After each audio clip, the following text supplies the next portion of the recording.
And I'm live, but I have to mute. I know I have to mute. Hold on. Let's see how bad this lag is. Why I'm already up to 15 seconds. 20. Wow. 25-second lag. Make for a good show. Make for a good show. Well, hello, Michelle Scott. Hi, how you doing, Michelle? Yeah, good to see you. Good to see you.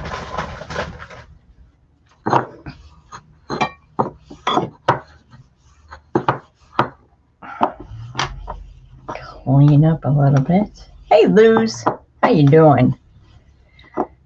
We're gonna learn a lot of stuff today.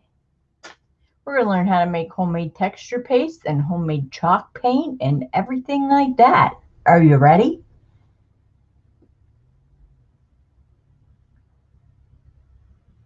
It's good to see you again, the second time today. We've been traveling in the same circles today, it seems. I'm actually going to get my wax paper a little bit longer to put over my table. What's up, Donna? Do we have our street clothes on yet? Oh, it's not time for you yet. Donna goes back to work today. She has to wear for prisons. For prisons or shoes. We both hate shoes. I have my glass mat, and I just wanted to put a little extra protection over it. I'm going to be making homemade texture paste and homemade chalk paste, and I'm going to be using it for I don't even know if this is TN. I don't know. Gonna get out this Timmy roller that I just learned how to use.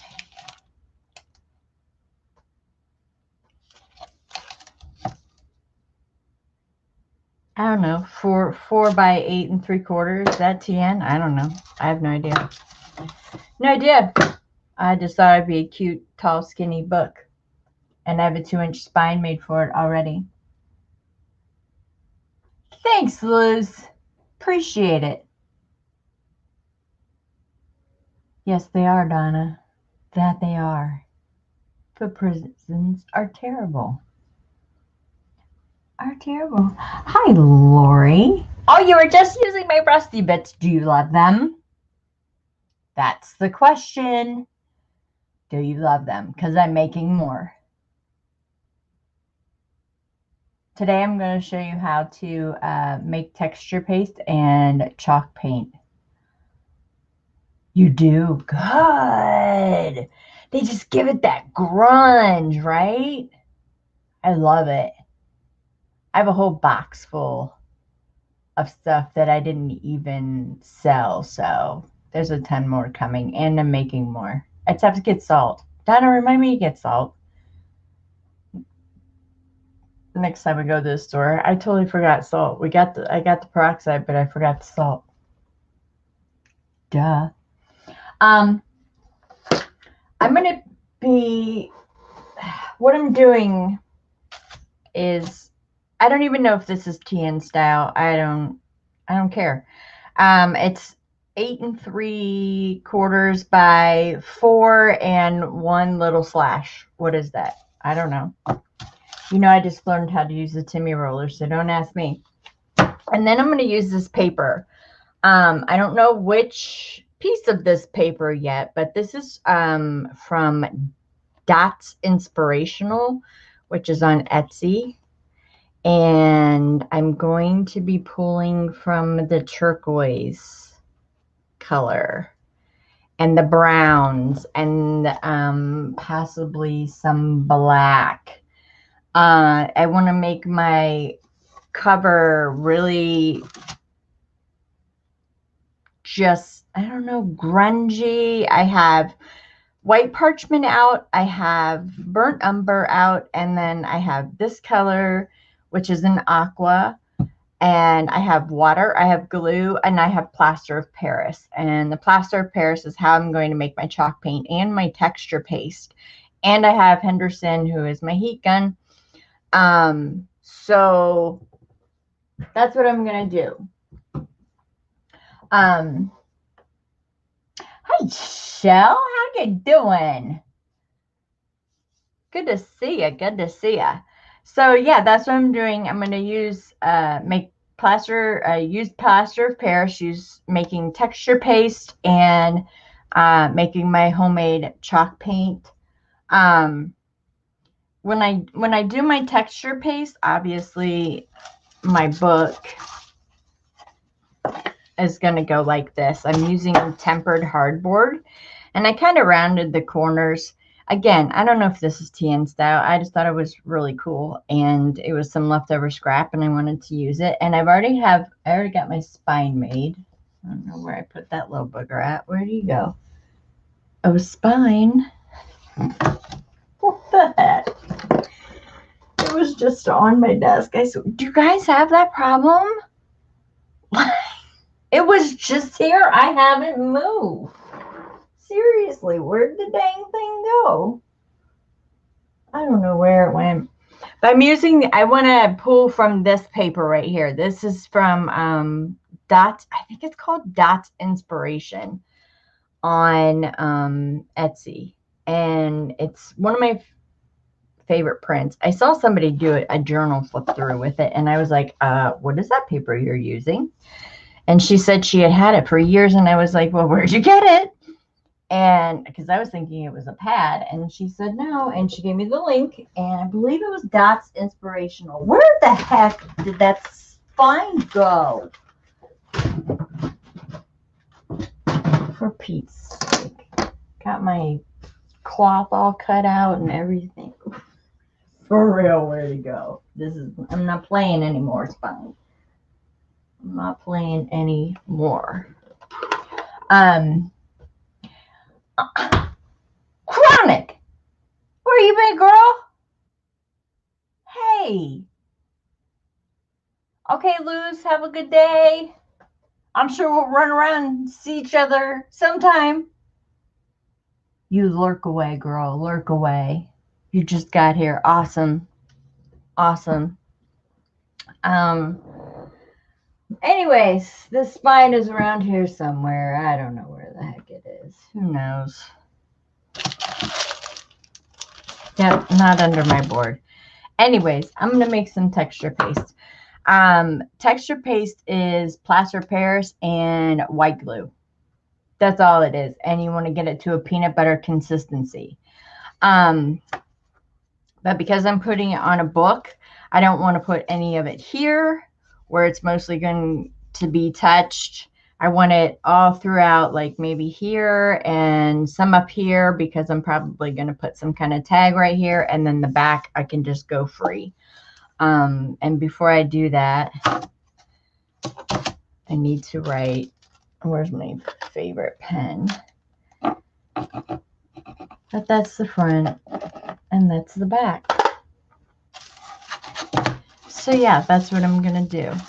But we can move this, and let's start with our texture paint, or plaster of Paris. Oh yeah, look at all that dusty goodness gonna float all around my room. Good deal. And I don't really want that much texture paste, so I'm just gonna put like, that's good. It was 3 scoops of whatever that is right there. And then I'm gonna add some glue. And then we're going to spread it on my book, and then we're going to use my heat gun to set it, and then we're going to move on to chalk paint. And the main chalk paint that I'm going to use is this aqua color, because I wanted to pull out the aquas from this paper. See the aqua right there? And that's why I'm doing that. Hello, Minda. How are ya?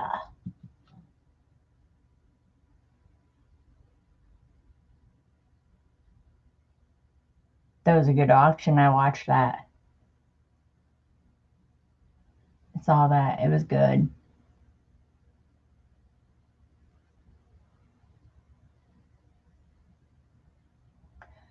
Chronic Donna is one of the BFFs. Her and I. She's the one on the page that we went to the Lincoln Highway sales. It's my girl. My ride or die chick. And the one that always brings good food. You gotta love it. Did everybody go and get their Foxy Rag? Oh my goodness. It was awesome. Okay, so this is just Elmer's white glue. It's nothing fancy. And this is like, if you, like I, was thinking of, all right, I'll use my matte medium. All right, well, that is like really expensive. So you get a big tub of plaster of Paris and you just make your own. Because, you know, I prefer that. And, you know, that stuff's expensive. And so is chalk paint. So I would rather just make my own. And plus, if you make your own, it gives you the freedom to make your colors whatever you'd like. So I just started out with a little drip of that. And I want it like peanut butter. Obviously, this is not looking like peanut butter, so I have to add more, which is fine. You know, I probably end up adding more and more to this, like, every time. Because I'll over pour the glue, you know. It gets all wonky, but that's okay. That's how you learn. So I'm going to pour some more glue in there. Just one more little droplet.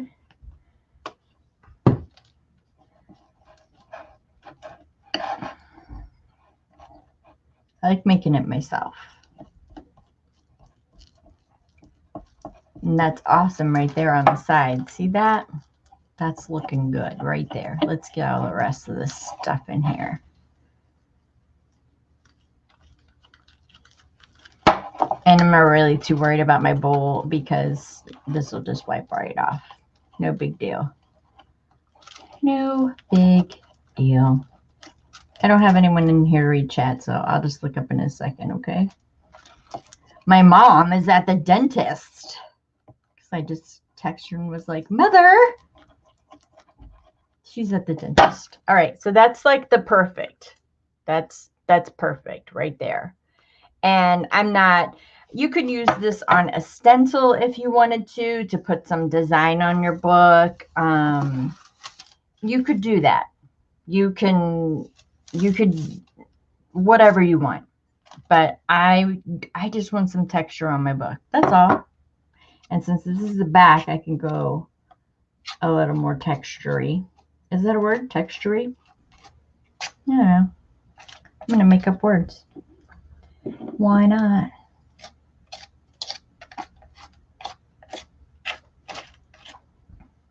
I'm just adding some texture. Don't care.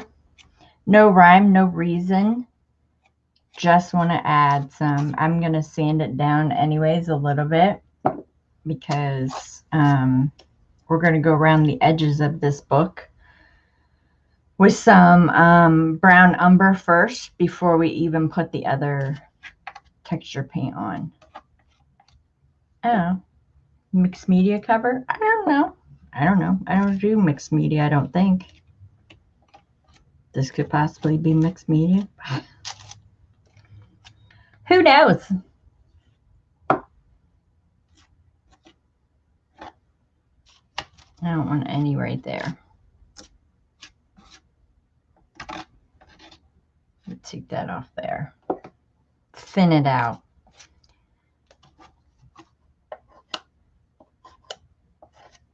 And some along here. And then if I want to put something right there, I can. Just going to put some down the side here. And this is going to dry like rock solid.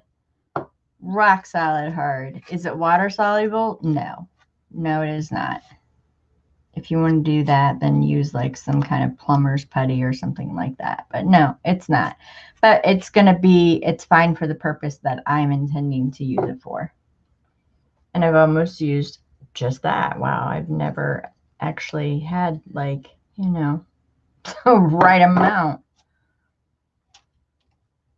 I'm not putting it on too thick because I'm going to dry it. And it's already starting to dry, actually. So that's cool. Just want some texture. That's what I want. I want the touchy-feely. You guys know how I like the touchy-feely. Let's cut some slices out of that. Okay. About to look up. Hold on. Here I come. All right. Looking up. Okay.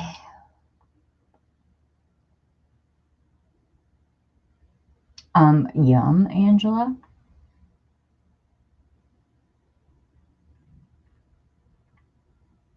The link to the Foxy Rag, actually, I can see it where I'm sitting right now. It's right underneath the video.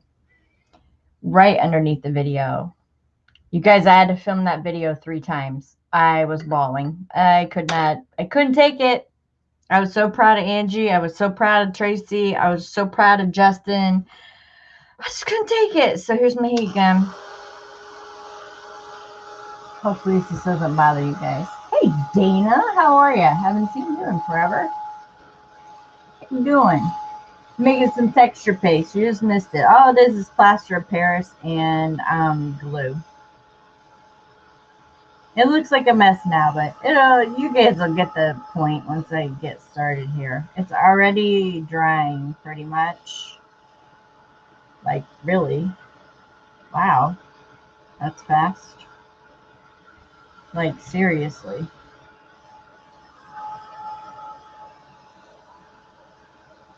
Great.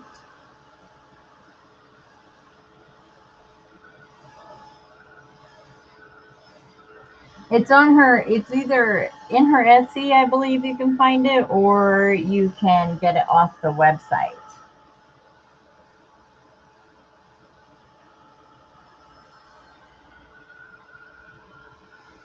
It's incredible.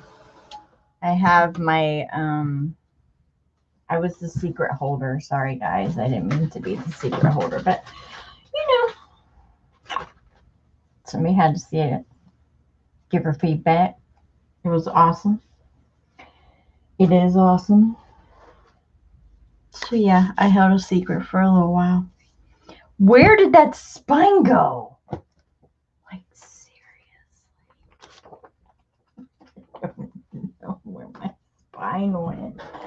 You guys, I had it all cut out. It's all ready to go. Hold on. Let me look at my stuff for a second. Because it's really going to bother me that it's not laying right beside me. Did I throw it up on my desk somewhere? Over to the side? Is it under here? That's what was piled on my desk. Oh, I have that journal, the envelope journal I was working on last time. It's finished. I finished it and put a journal inside of it. What the heck? Weird. Do you guys do this? Like, seriously? Oh my gosh, why is it back by my printer? Huh. Here's the spine. It's going to have 3 ridges in it, and it's already a curved spine. I made it out of chipboard. Curved spine. So I'm going to show you how to attach that after I get it all painted and everything like that.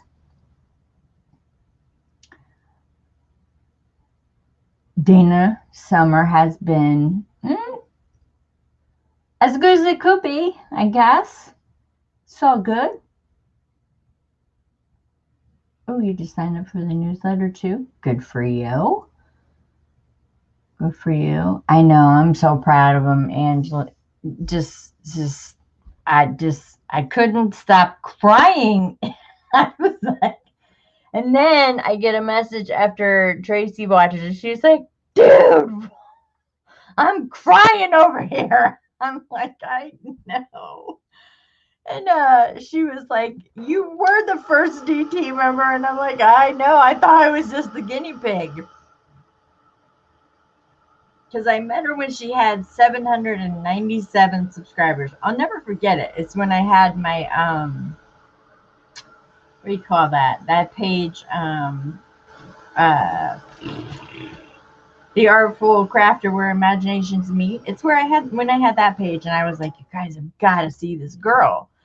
And I was like, she's so close to 1,000. We got to get her to 1,000. And then it's all Tracy. It's all Tracy. She's worked her batushki off for it. Okay, so I have my texture paste down. I'm going to take some of this burnt umber, and the only place right now that I want the burnt umber is all around the edges of this book. Gonna make sense because there's gonna be some sandpaper involved. Next, after that, we'll make, I'm gonna put some antique parchment down as well, like through this, because this is dry. It's totally dry. This texture paste dries in a second. That's why I really, really like using the plaster of Paris. And it's like brack hard. And then after that, we're going to make the chalk paint, which is out of the aqua to match our pages. Hi, Terry. How are ya? I just saw you too over at Kathy's. We're just running into each other all day. Same with Luz, who was here earlier. Again, the texture paste was just, I used 3 little scoops of plaster of Paris and added some white Elmer's glue. That's texture paste. You can make it out of baking soda. There's tons of YouTube videos on it. I believe I actually have a video on it, how to make your own gesso, texture paste, Mod Podge, all that stuff. I believe it's in my Make It With Michelle playlist. I know about the name. Hey, 2Ls, how are ya? Hey, Mary Jean, how are ya? Or is it, okay, sorry. Let me get closer. Mary Jean. Not Mary Jean, Mary Jean. How are you? Yeah, so many ways to go with this texture. Yes, yes, yes. So, oh, and Terry, man, I've been loving what you've been posting on the D-Stash page. If you guys aren't a part of my Junk Journaling Sells Craft D-Stash page, you need to be, because you can sell anything on there. And Terry has got some beautiful books right now that are up. It was the Elliott books. Oh my goodness, those remind me of the Stogards ones. They're really, really pretty books. And did not know she was a female, and did not know that there was a controversy behind that whole thing. I loved the video. It was really great, Terry. That's how I find a lot of people, is actually everybody. There's almost 3,000 people on that page who sell, and there's digitals, there's books, everything. So, I mean, I can. Let me grab it. My picture might go a little wonky because I'm opening another window, but yeah, I'll put the D-Stash page up. I don't think I have it underneath. The only one that I have underneath is my Facebook page, which I just started. It's called Journaling with 1L. This is my sales page right here. Let me copy it. There is a ton of people here. Let me see. Oh, it doesn't have 3,000. What am I talking about? Okay, almost 2,000. 1,778. Yeah, wasn't even close. I lied. Here is the sales page. And I don't have that window open. I'll prove everybody when you get on there. Do you know the other day that somebody tried to sell a camper? I was like, seriously? Okay, first of all, it says Junk Journaling Sells Craft D-Stash. Why would you sell a camper? Are we making she sheds here or what? And I was like, so I write her a little note, and I'm like, this is really not the place you want to post that. No RVs are on the page. I get boots. I get clothing. I get some weird stuff.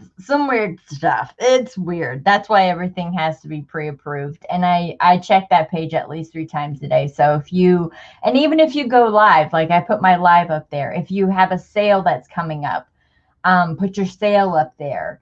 Everything like that. You're more than welcome to post your sales in my Facebook group, but I usually, after you've had your sale, I just take them off, as I do my own. So, and then on my YouTube page, my sales, I usually leave them up for a day, and then I mark them unlisted, because it's more of a, I want it to be more of like a teaching page more than a selling page. So, I mean, if you want to see it, you can see it, whatever. That's why I, put it away. Was it a crafty camper though? I know. And that's the thing. I was like, the first thing that came into my mind was she shed. And I was like, should I or shouldn't I? Will the girls get this joke or not? But it was like, pick up at my house kind of thing. And I had her information. And I was like, I can't do this as much as I wanted to. Oh my gosh. Crafty space on wheels, yo. I know. It gets some crazy, crazy things, but there is, like, Terry posts on there. A lot of digital people post on there. I don't know if you, Kelly Watson from Ireland, I love her. Louise Hensel. I mean, that's where I find so many different people. And then there's some who destash. And the great thing about being the moderator is sometimes I can be like, mine, before I even put it up. But they've already posted it at other places. Sometimes I miss it.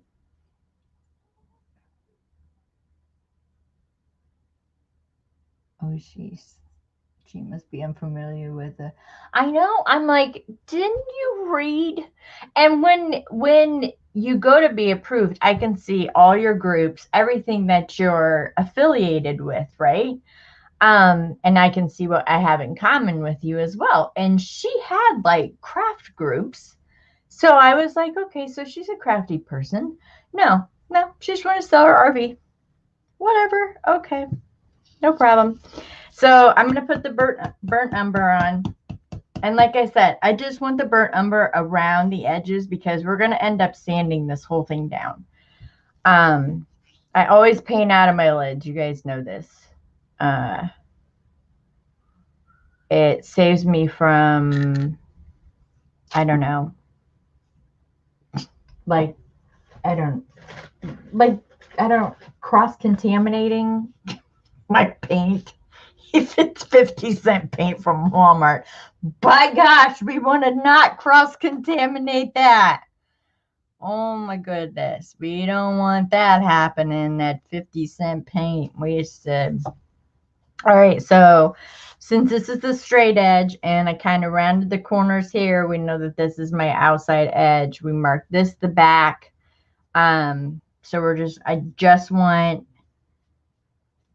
some paint along here.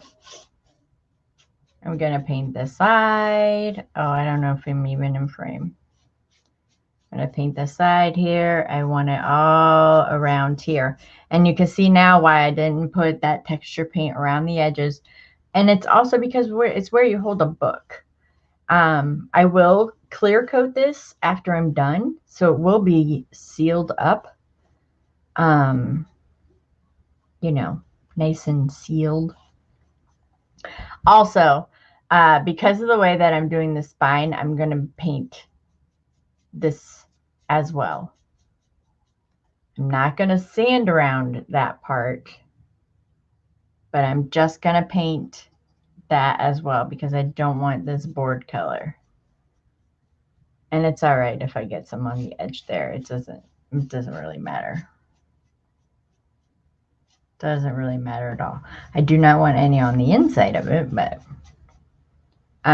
because of the way that I'm attaching the spine, you're going to see this outside edge. It's going to be kind of rugged. Oh, a little pink fuzz. We don't need that. No pink in this project.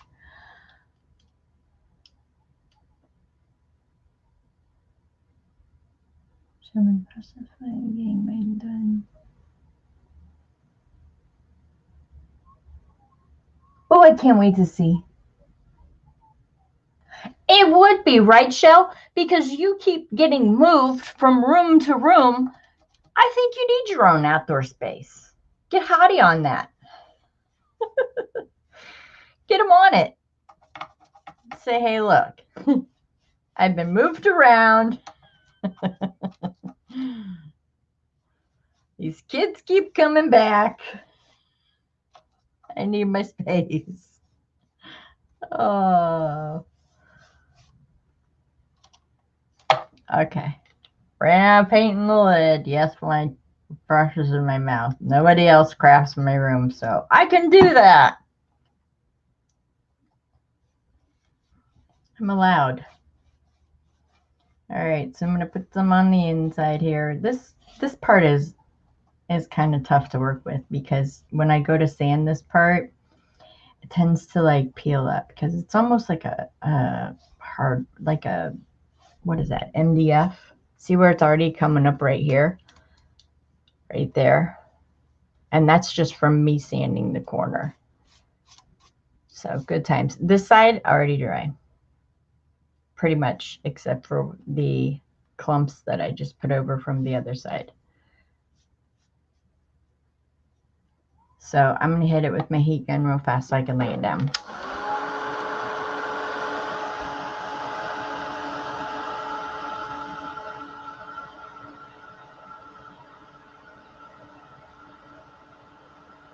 Hey, Gerald. How you doing?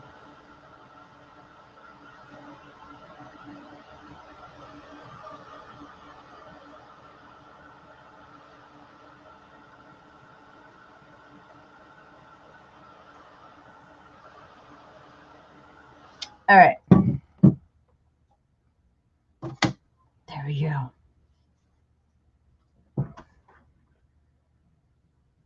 Chronic, I'm going to have you do me a favor since I don't have anyone else here. My mod's on vacation.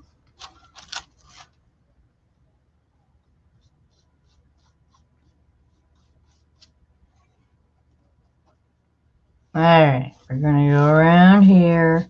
And this was the back, right? Nope, that was the front because we left that little spot.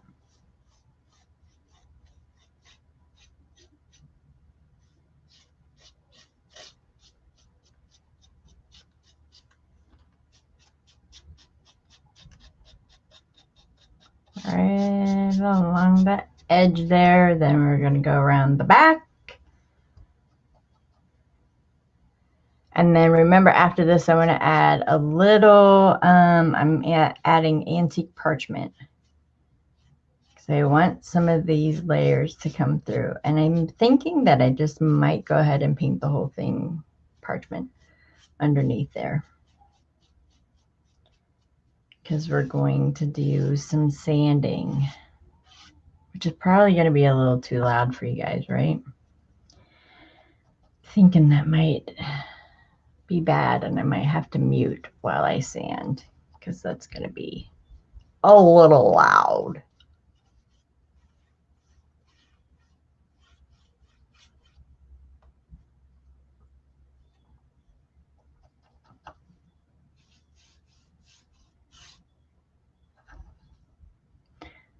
Come on, paint. You can do it. You can last. I don't want to have to dump any more in my lid. I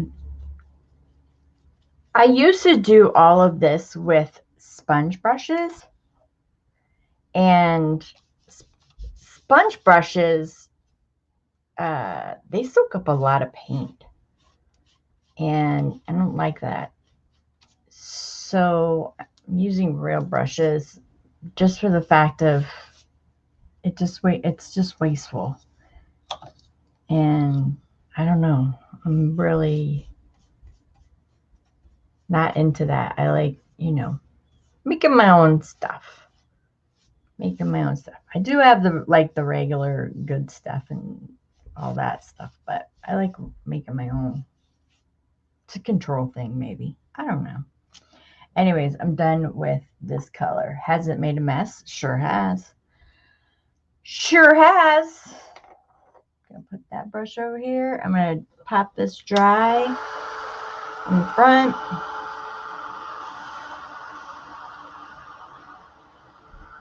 I'm gonna look up a chat. Hey Pam, how you doing? Thank you, Angela. Precisely. Appreciate it.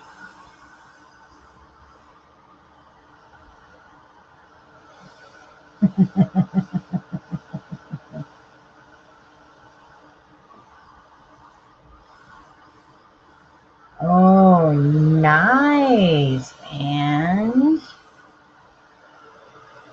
I bet you it's gorgeous.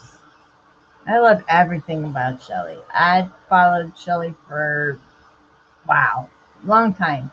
She reminds me, well, I don't know if she reminds me of me, but a lot of the things that she does inspires me because she's one of those homemade gals too. Like she doesn't, she uses what she has and she likes to make her own stuff, and I like that.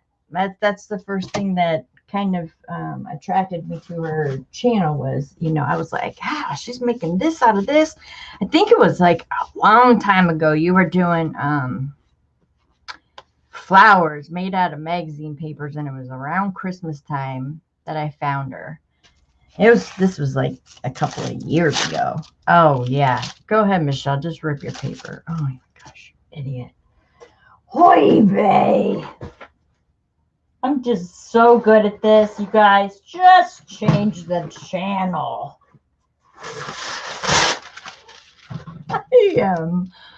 I'm a mess. I hope I'm nobody's first crafting experience, because this would just be sad. Oh, jeez. Okay. So we're going to flip that over. That's the back. It's still a little wet there. You can see. I don't care. I'm going to sand it off. Doesn't matter to me. So we're going to use some parchment now.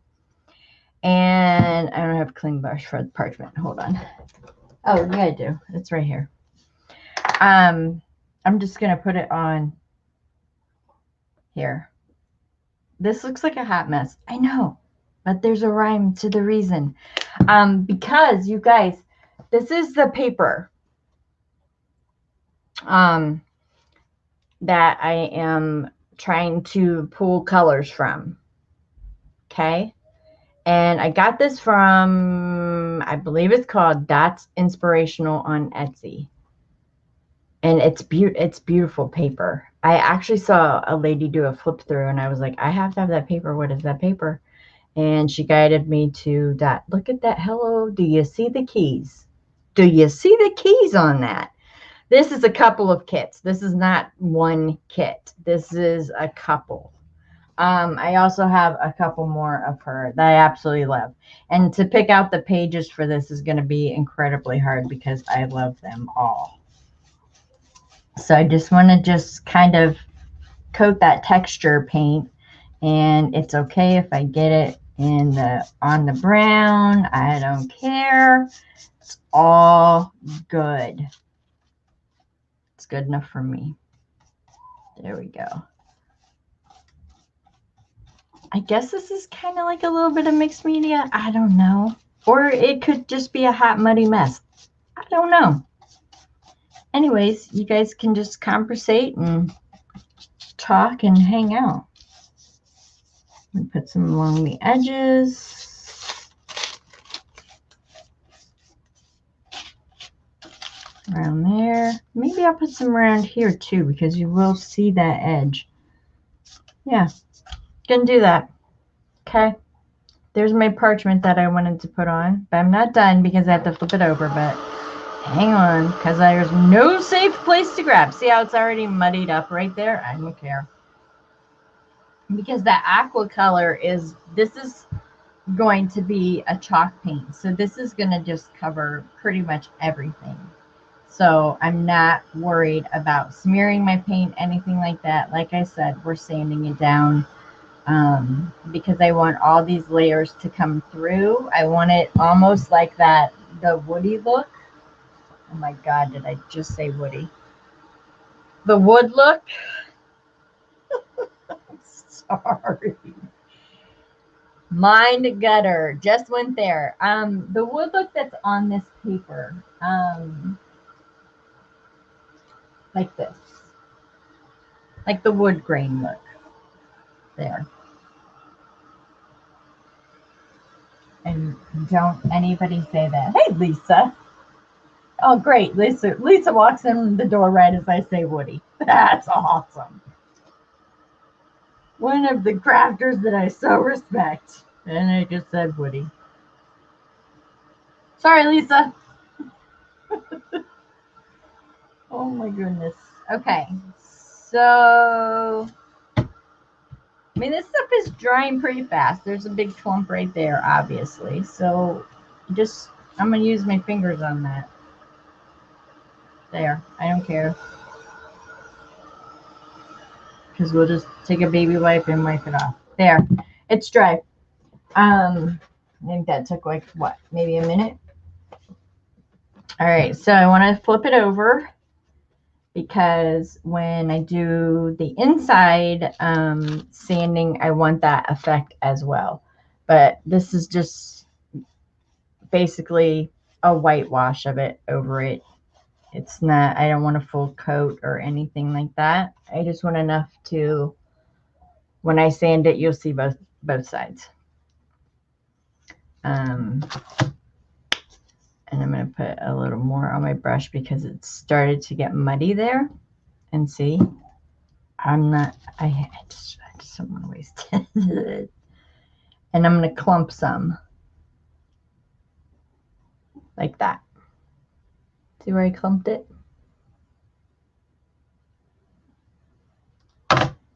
Ta-da! Okay, looking at chat. Yeah, Tammy. Hey, good save. Woody Woodpecker. That's what I was talking about. What's up, Amanda? Amanda, I'm so proud of you, girl. When y'all run over there and get your Foxy Rag, Amanda is featured on the Fox's website as one of the channels to keep an eye on. So proud of you, girl. I was going to say something to you in a private message, but I was sworn to secrecy. I couldn't say a word. Okay, so that's all I'm going to do with the white parchment. So far we just have burnt umber. We have our texture paste. We have our burnt umber. And we have white parchment. Now, while this dries, I'm just going to hit this real quick with my, with Henderson here. You guys know why I call it Henderson, right? Because Abby got it for me. So it's Henderson. Because I name all my tools. I don't know why. We have characters in this show, people. Characters. All right. So I'm going to get these out of the way. Ooh, that was actually worked out quite well, ripping that paper, because then I can just move this to... I have this movable... it actually belongs in the kitchen. It's a butcher block. And it's right behind me right now. All right, so I need to clean up this burnt umber color. Looking up, looking up.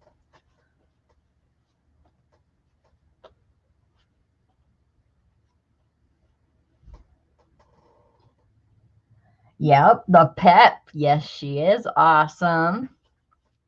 You guys, I don't know if I can tell this either. Oh, why does everybody tell me secrets? I'm just going to say, keep an eye on our channel. That's all I'm going to say. I can't say anything else. I don't want to ruin it.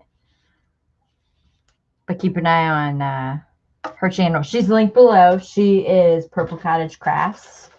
And she is Abby. All right. So So much for not wasting any of that, right? All right, so now we're going to go on and we're going to make the final coat, which is this aqua color. And we're going to make it a chalk paint because we want it to spread over 2 colors of paint and texture paste. So the it's going to have plaster of Paris in it as well. However, the chalk paint formula is not glue. It's plaster of Paris and water. I'm going to mix that first, make sure it's not clumpy, and then I'm going to add my paint. The consistency I want on that is definitely not peanut butter. It's going to be a little bit thicker than this. So what would that be? Like pancake batter, maybe? Like that. And again, we're going off these papers here that I want to use. Still haven't decided. This is a couple of kits, remember, from, I believe that's Inspiration. And I would have put the link below, but I didn't even think about it before I went on. I was like, oh no. But if you're in my Facebook group, I will definitely go ahead and put the link in there. And to join my Facebook group is down in the down bar. Lots of good information in down bars. Everybody should look in down bars or description bars, whatever you want to call them. All right, so I got my little dish and got this. I'm just going to go ahead and wipe this off, because if this reactivates with water, it will have the hardened stuff that's already on here, and I don't want that in my paint. Or I could just grab another one and, you know, save the time of you guys watching me wipe this off.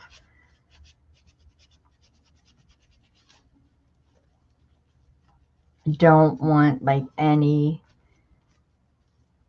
crusty pieces or anything like that. Even though we textured it and it would make perfect sense and it probably would make no big deal, I still just don't want it. All right. So I'm going to take about this is the one that I have issues with. And we're probably going to add and re-add, and because I always go, I'm heavy-handed. I'm heavy-handed on inking. I'm heavy-handed on everything. So we'll just see. So I just have some regular water. Just some water. And I'm going to get that down. And we want to make basically not pancake batter yet, because remember, we still have to add the paint. Okay, looking up. Does anybody have any questions so far? Angela, the kit is freaking amazing. I also got the navy one as well. Oh, thanks for putting my group up there, hon. It's just got some cool papers on there. And like I said, it was a journal flip through that this lady was doing. See how I added too much water? That's because I'm heavy-handed. But we'll see. We'll see how it turns out. I was watching a journal flip through and I was like, I have to have that paper. And she was like, you and everybody else have been asking me. And then she sent it to me actually in a private message, because I guess she wanted her secret kept. But that one I'm not keeping, because I think that, you know, if you like it, get it. Okay, so that is actually too thin. If I add any paint to that, that's just going to be like painting with water. So now I have to shake it in because my little brush is wet. So I'm just going to hopefully shake it a little. All right, now we'll try this.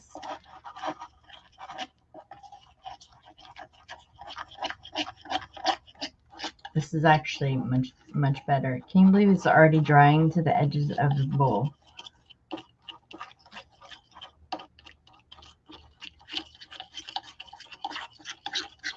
So I'm going to have to get this on quick. For those of you who use chalk paint, it's usually a one-time application. It's a nice coat. See how there's no lumps, there's nothing in there, and it kind of looks like pancake batter.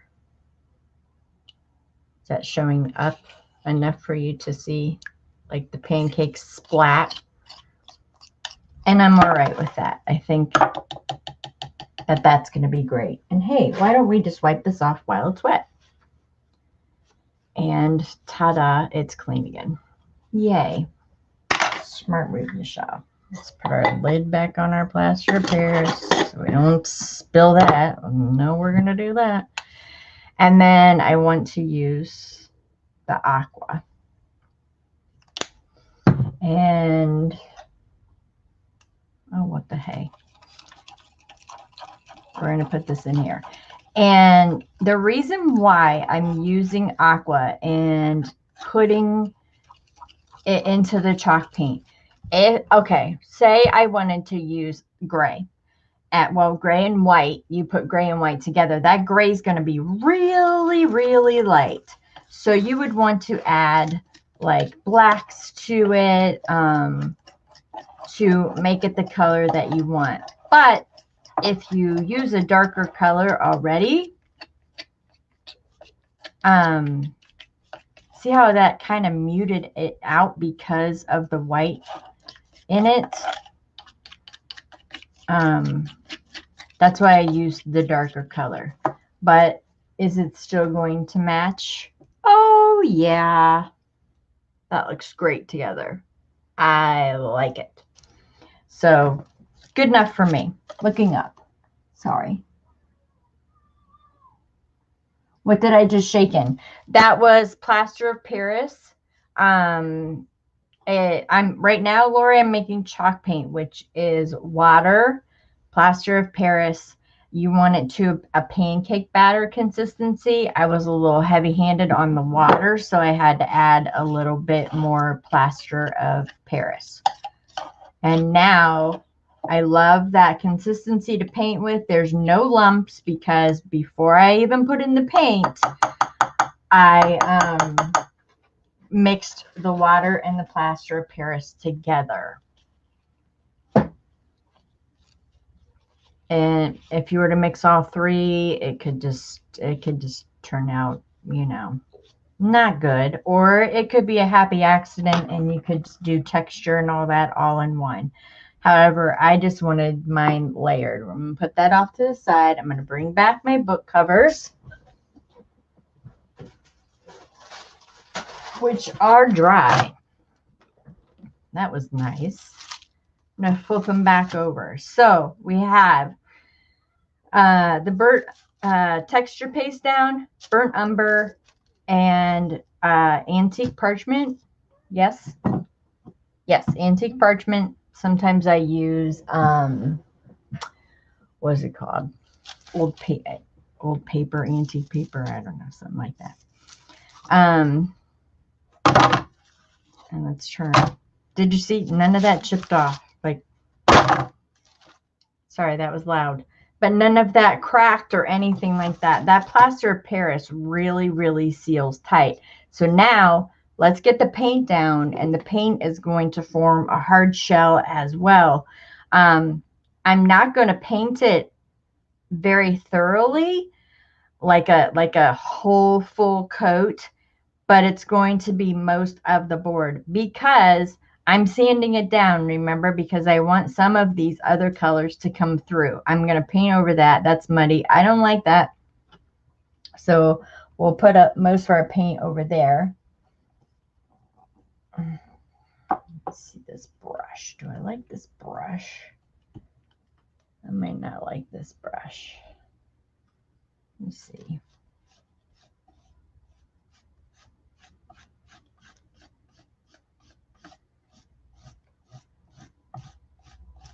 It's actually kind of cool. That brush will work. I could go around the edges fine because this is like where you're going to grab. So it's okay if I do more there.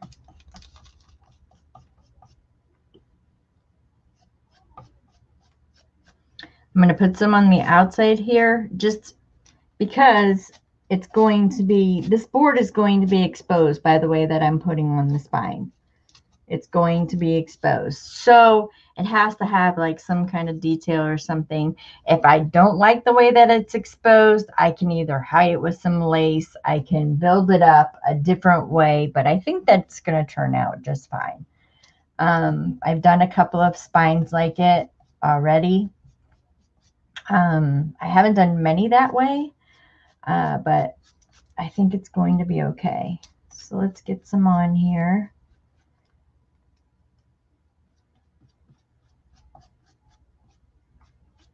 All right, I'm cool with that. I think that's cool because once we start sanding it down, the umber, the texture paste, everything is going to come down. And this is already drying except where it's really thick. Seriously. Already dry. Wow. That's why I love working with chalk paint. It's like one coat on and you're good to go. This is our cover.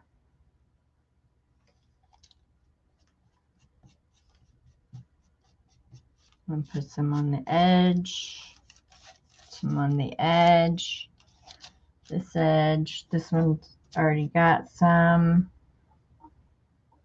Put some along here where we grab. This is probably where the tag and stuff, or if I put like a title thing on it, will go.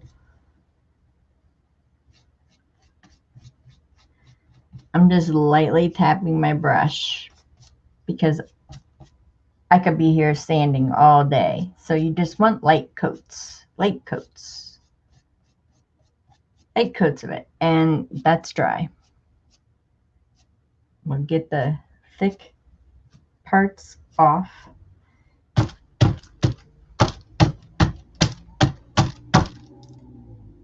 There you go. Barely wet.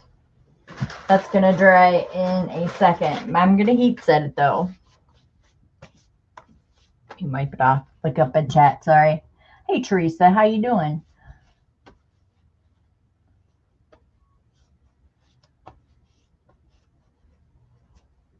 Hold on.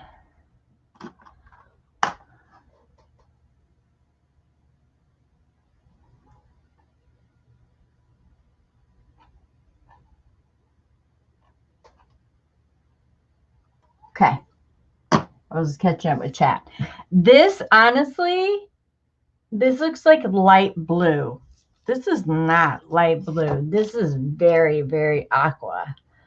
I don't know how I can get it. It looks like light blue. This is not light blue. This is like vivid aqua. And I don't like that. I think that's not fair. That's why, like, when you do things on YouTube or you show a journal on YouTube, it's just not the same unless you see it in real life. Let me turn off this light. Still not coming up as dark as it should, but it is what it is. It's really dark. Take my word. Take my word. All right, I'm just going to put some on the inside. Just lightly coat that because I'm going to end papers in here anyways. So I really don't have to do any sanding in here because the effect of the painting that I'm doing already shows the three colors. So I'm kind of happy with that as it is. Think of an end paper over it. It's really not going to matter that much on the inside. Since that's already dry on the outside, I can put that there. So we're not going to sand the inside. And for the simple fact of it's really hard to sand the inside because of the way that these grooves are.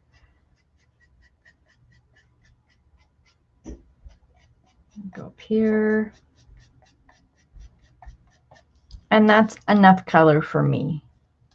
Pretty sure that that's going to be fine. Whoops, got some left over. I could put a lid on it and save it if I was doing something right after this, but it's going to harden like a rock. So I'll let it dry and then just pick it out of my brush and stuff, because the water is going to just dissolve it right away. That's why I'm going to put a clear coat on it when I finish the book.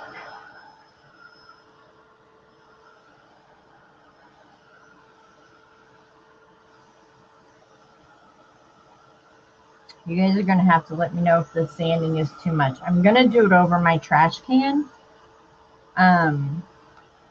because it's going to be dusty. And my trash can is like over this way. So I'll be off screen for a moment. I'm going to use a pretty deep, let me see. I'm going to use a pretty deep gritted sandpaper because I want those gouges. I want that texture. I might even go back over it with some burnt umber. Not sure yet. Hold on, let me grab my sandpaper. I'm just gonna play with this cover until I am absolutely happy with it, because the burnt umber, I love like the edges of this paper, and the way that I'm going to be folding it, you're going to see the edges of this paper because of the, this book is 8 3/4 by 4. I don't know if it's a TN. I don't know what it is. Even if I decided to fold them like this, you could still see that dark. So I'm thinking I might want to grunge it up a little bit. You know how Michelle works. I grunge it up, or I could use my inks to do that. I don't know yet. We'll see. So let me get some sandpaper, and I think I'm going to go with my heaviest grit, which is a 150, which is not too terrible.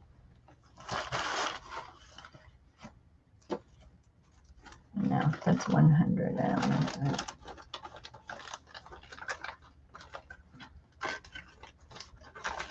Hold, please. Looking through sandpaper. Who knew picking sandpaper could be so hard? Oh, I did, because I make it difficult. Yeah, I'm using a P150. It says light smoothing of raw wood, drywall, fiberglass, and metal, and it's by Gator. Go Gator. Not Florida Gators, but Go Gators. I'm a Seminole fan.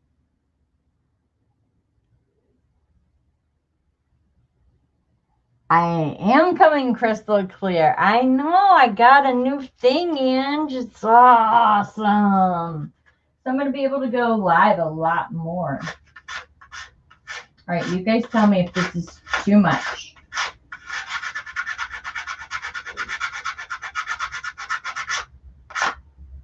Okay, wait, here's the before. Okay, everybody see the before? Sorry, I started up in that corner. Do you see that burnt umber is already starting to come through? I think I'm going to streak it a little bit with it, though. Or I might use some distress ink. Not sure yet. But, yeah, it's coming through. Everything is coming according to plan.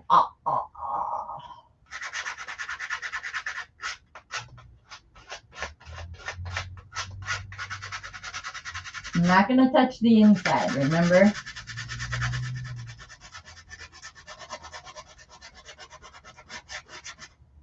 If it's too much loudness on the sanding, I'm looking up. If it's too loud, I'll mute. Thanks, Michelle. It looks so much brighter in person, though. It is a true aqua. It is not coming across as like the baby bluish color. It's aqua. It's aqua. It's aqua folk art paint. So it's coming across a little lighter than it really is.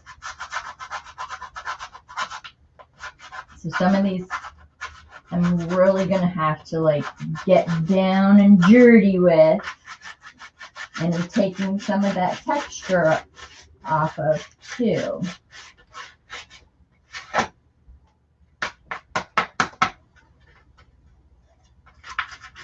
Can be a little tedious, but the effect of it's pretty darn cool.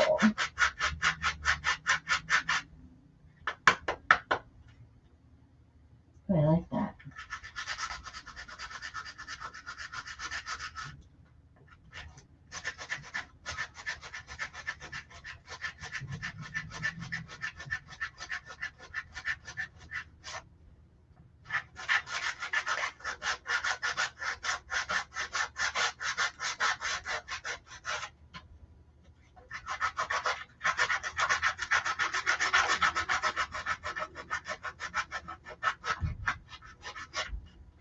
Talk amongst yourselves while I'm doing this. I do love it when a plan comes together. I do.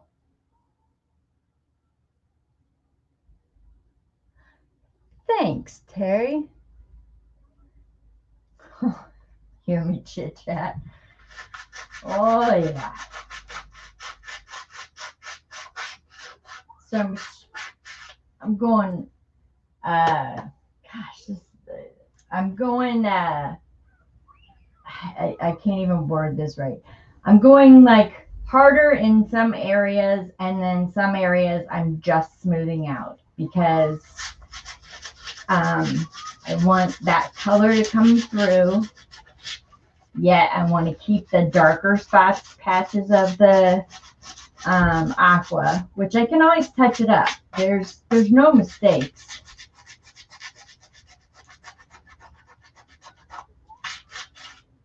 But I definitely around the edges for sure.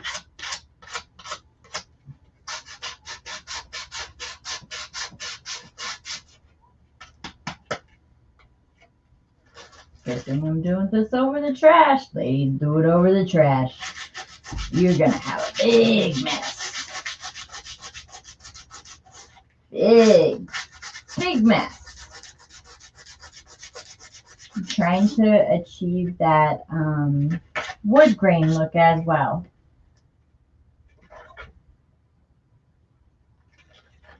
What is this? This is the back. All right. I'm even gouging it in some areas. Just taking it down almost to the raw wood.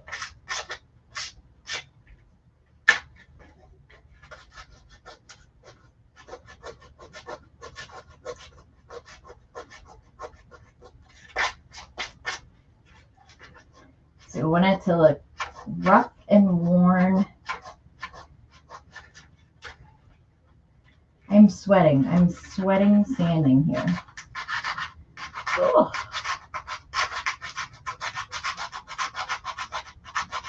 It is rough. Struggle is real. All right.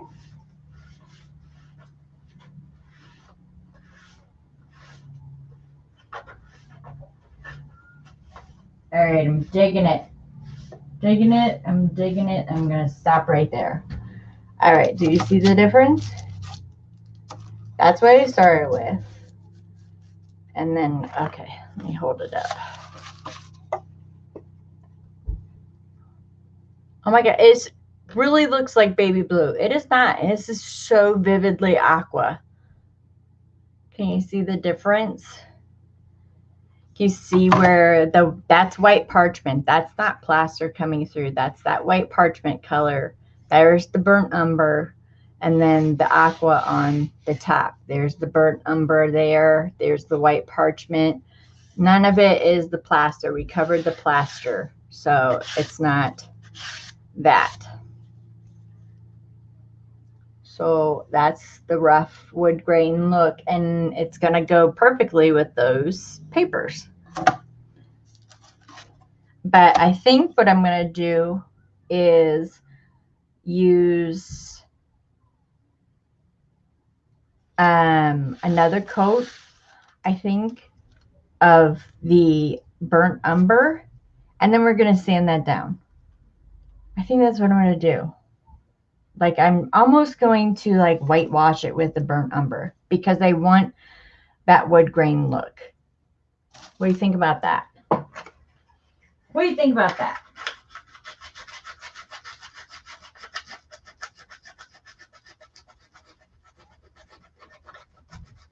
This is the cover. I almost said, and this is the front page, which it is not. This is the cover.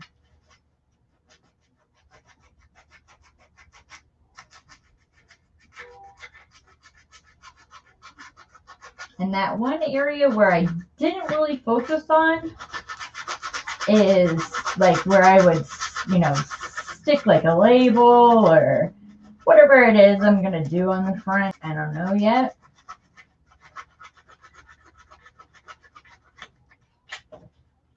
Good thing about plaster of Paris, it really doesn't, it's not flying all around my room. It's going straight into the trash can.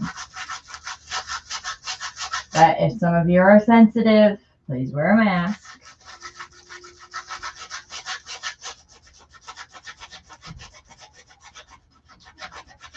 It's really not bad at all.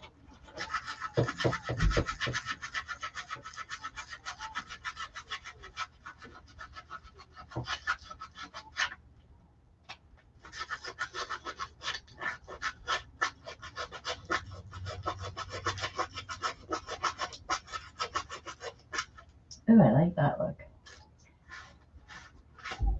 It's turning out kind of cool. I'm glad y'all are along for the ride.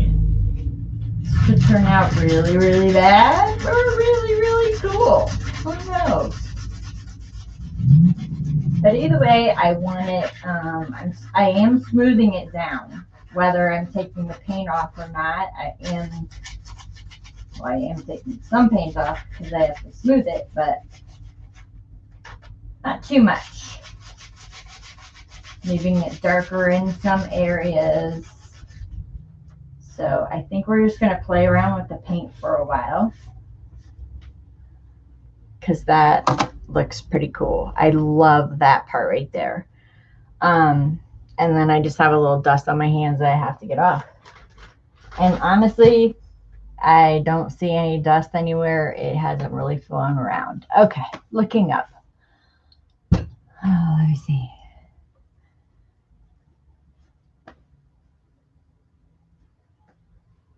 Thank you, Mary Jean. Thank you. Right, Pam? It's really, really pretty. I believe what I'm gonna do. Thanks, Teresa. I appreciate that. I think what I'm gonna do is we're gonna go over it again with a little more burnt umber. I'm fine with the way that the antique parchment came through because the kit that I really think that I want to use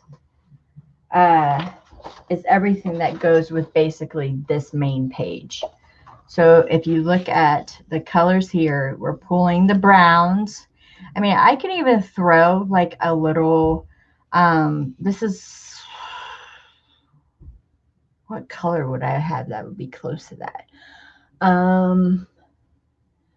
Looking up at all my acrylics, looks like that one in the corner, and I can't read what that says. But even it's kind of reddish. There's even pink. There's a pink in here. I mean, we could pink it. We could, depends on which way that we want to go. I could make this really, really shabby, or I can make it grungy. Why don't you guys vote? Shabby or grungy? I'll wait. Give me a moment to take a drink of my Pepsi. Shabby or grungy? Which way are we going?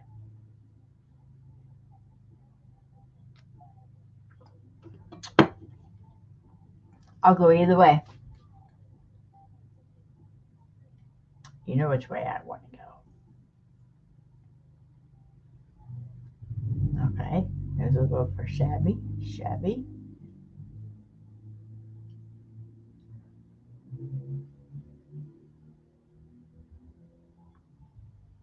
Come on.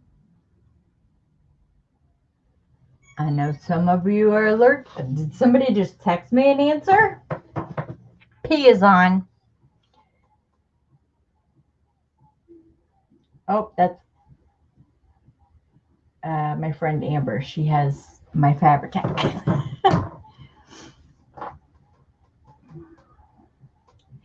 Yellow orangish. Yep, that's Pam right there.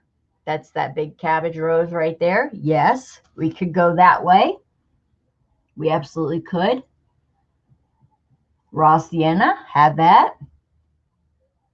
I do. You guys talk about it. I have to go tell Jay to go unlock the front door so she can get in.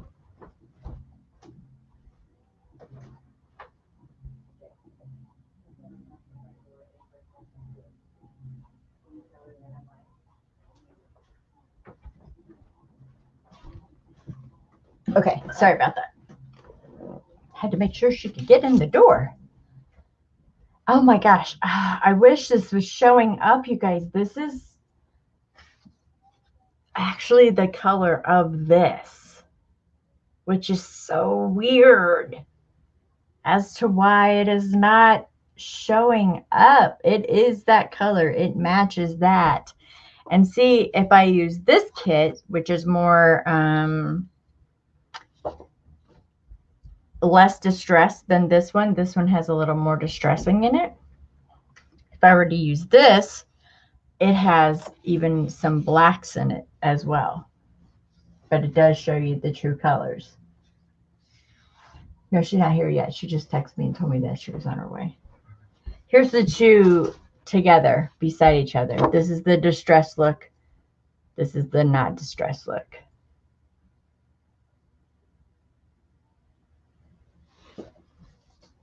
All right. So what's the census say? Okay. Let's scroll back up. Yeah, there's like no dust anywhere. Just scoot over your trash crate. Terry changed my mind. Grunge.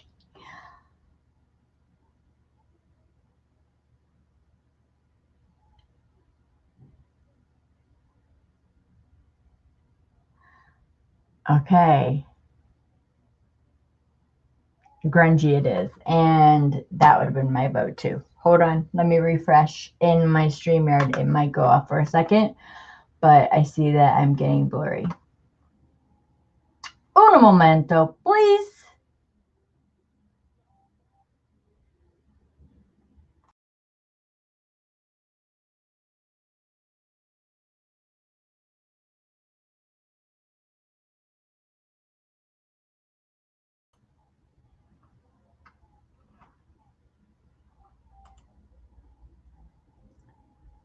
That was scary. Didn't know if I was going to make it back.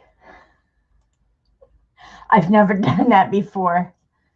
All right, grungy it is. Let's do this. Love you, ladies. Yes. All of you after my own heart. Yes, yes, yes, yes, yes. Okay, so before we put the burnt umber on with this, not going to do that. We're going to use one of these brushes. And because the white parchment is pretty much dry on there, I'm just going to take my baby wipe. I'm going to clean it up because we want broader strokes and we want less paint. Does that make sense? Like this was more of a, you know, it's more of a all in one spot kind of paint. Now we want to kind of whitewash it and grungy it up a little bit.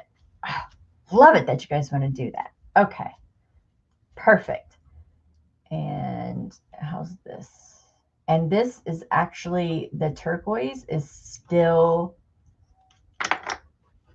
nice and wet right here if we need to go back in and touch it up. So that's good. That's really good. Let me wash these brushes off really quick. Okay. So what I think I'm gonna do, and I don't think that we should. Well, maybe we'll give it one. I'll do one thing of sandpaper over after we get these colors on. All right. So, pulling from this paper. Oh, did we decide distressed or do we want to go with the plain? These are the two different looks.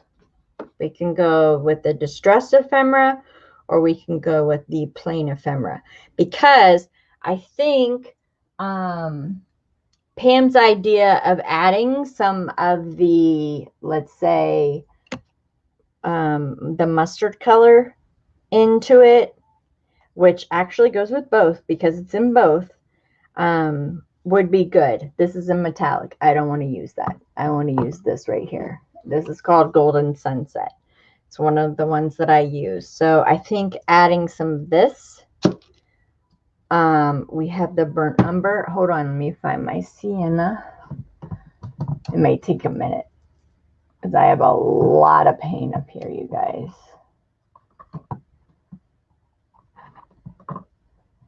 So you tell me. I also have this, which is a effect wash. It's a deco art. It's a brown. We can try some of that if you want to try some of that. Oh my gosh, there's Pia. I hope you all know what Pia stands for, because that's exactly what she is. There's some pavement, which would be the darker color. Ooh, there's some Tuscan red, but I don't think that that's a color. It's more like a corally and an orange, like you said. What was this up here? That's red apple. That's way too, no. What about I have a color called antique maroon. No, I don't like it. Nope. Ooh, right there it is. That's perfect. It's called flamingo red. Nice. But do you think that it's going to be too much? I can also, I can either spray coat this with clear coat, or I can use a wax, which is what you're supposed to use for chalk paint. I don't know who is blowing up my phone. I am so sorry. This is why she's called Pia. What? Jaden. Yeah. It's hung on the front door. I know. She would text Jaden instead. She just said, "Oh, my notifications say you're live. It's hung on the door." Thanks. All right. So, all right. I'm looking up. Hey, B. How are ya? Okay, you guys want to go for the distress look? Thank you very, very much. Who doesn't love a delivery of Fabri-Tac? She was like, going to Walmart, need anything? I'm like, Fabri-Tac. Always. Okay, looking for my mouse. All right. Okay, so. Yeah, definitely we're going to dry brush, Terry. Definitely going to do that. Oh, Zark, I just saw you. Mary is your name. I just saw you over at Kathy's. How are you? Welcome to my channel. Grungy would work with all the yummy texture. I agree, Mary Jean. Okay, distress. B, I missed ya. The papers that I'm using is, I believe it's called Dots Inspiration. This is not one kit. This is a correlation of probably 4 kits.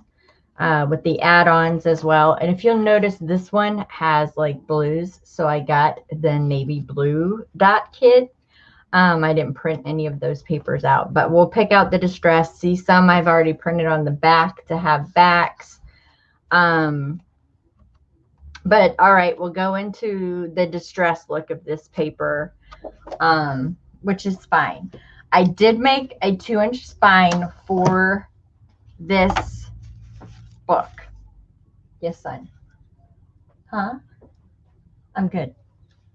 Thank you. So I did make a 2-inch spine for this book. So we'll be able to get, I would say, 3 to 4 signatures in there. I did put hubs on it. It's just, and it is rounded.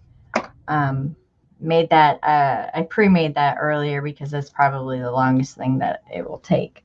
So, I believe it's called Dots Inspiration, for whoever just asked me that. Well, thank you, Mary. I appreciate it.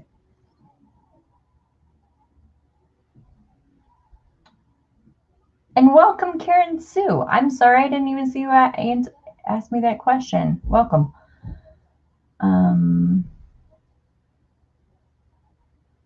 2 L's? What are you doing? Are you doing something? Or are you coming back? Do you have a live? What are you doing? Girly girl, before you leave out the door. Yeah, the kit is like totally vibrant. I watched a lady do a flip through, and I guess this has been out for years. That's what she told me. And I asked her for the kit, and she private messaged me, so I think she wanted to keep it to herself, but this was a while back. So, and I've had these papers for a long time. I've not done anything with them, so I really want to do something. And I found these 2 boards that they're not really TN style. I've never made a TN, so I don't know what size they are. I don't know. Okay, let's get to mixing some paint.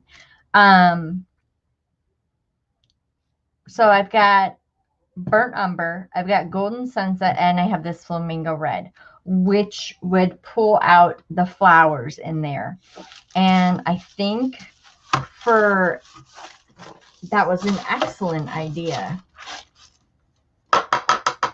The dust off. See, it didn't even harm them. I could probably start gouging this and it would stay. But let's not try. Let's not try. So we're going to whitewash. And for you who don't know what dry brushing. For those of you who don't know what dry brushing is very, very minimally used paint. Like I'll put some paint in here, I'll get it all over my brush, and then I'm going to stomp the heck out of it over here on this piece of wax paper, and it's barely going to go on, but the effect is going to be really, really cool. I don't need the aqua anymore. I'm really curious about this, yet scared because it says it's brown. I have it in different colors though. I have it in a beige. I haven't used this. This is all new to me. I have it in a white. Sorry, my arm is right there. This is where my paint is up on my shelf up here. And I have it in one more color, I thought. No, I don't think I do. Or we can go for a shiny look, and I have like a pearl satin. I don't know. We can go anyway. But I've never used any of these. Has anybody ever used these? They're vintage effect wash by Deco Art. Never used it. Or haven't used it yet. I just recently saw them. Bye, Teresa. Have a good day, hon. Oh, no, you were saying bye to the other Michelle. Okay. Granddaughter is here to visit. Oh, okay. You have fun with granddaughter. All right, so I tried to move this over a little bit. And this is going to be just my stamping out page. I'm going to put some of the burnt umber in. Always going to shake. Normally, like I said, I work out of my lids because I just do that. But I'm not going to this time. And I'm going to make it kind of a long little strip there because I want it to get my brush. Does that make sense? See how long my brush is? And I just put one strip there of that. This is the Golden Sunset. And I think with the Flamingo Red, we can create that color. So we're just going to kind of... Sorry about the music outside. It is the weekend where I live. Oh, and where you live as well, I'm sure. But you know what I mean. Okay, so very, very little paint on here. This is the Flamingo Red. That is the Golden Sunset. And that is the Sienna.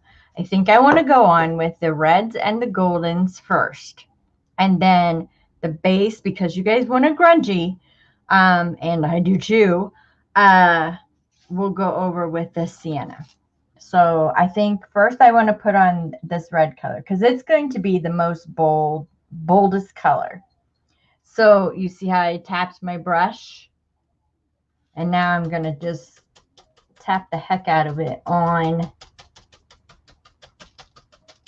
this paper. See that? Most of it's off. And then I'm just going to streak it on.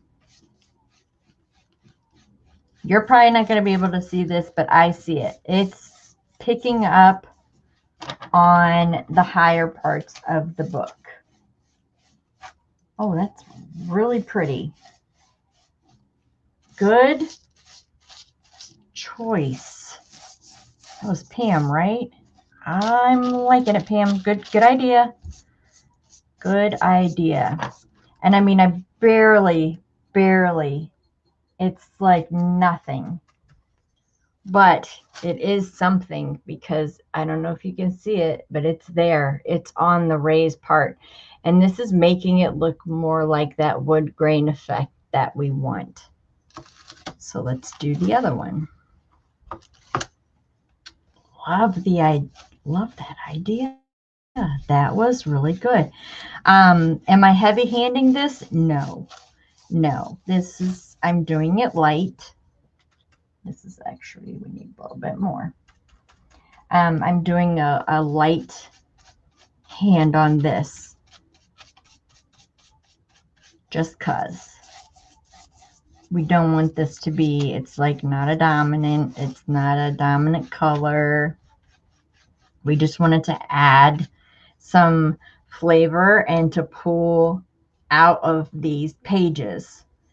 I'm going to have to add just a tad bit more. Okay. And brush it like that. Stamping it out, stamping it out. There we go. Okay. Now I have it. And it is touching the edges, so I'm cool with that. It coming around the edges. And this is the front of our book, remember?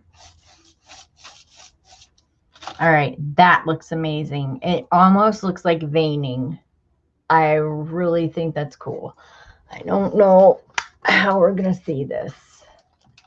But can you see it? It's stuck on the higher parts. I really, really like that veining. It's always when I go close up, isn't it? Then I get all cloudy and stuff. Hold on. Let me refresh.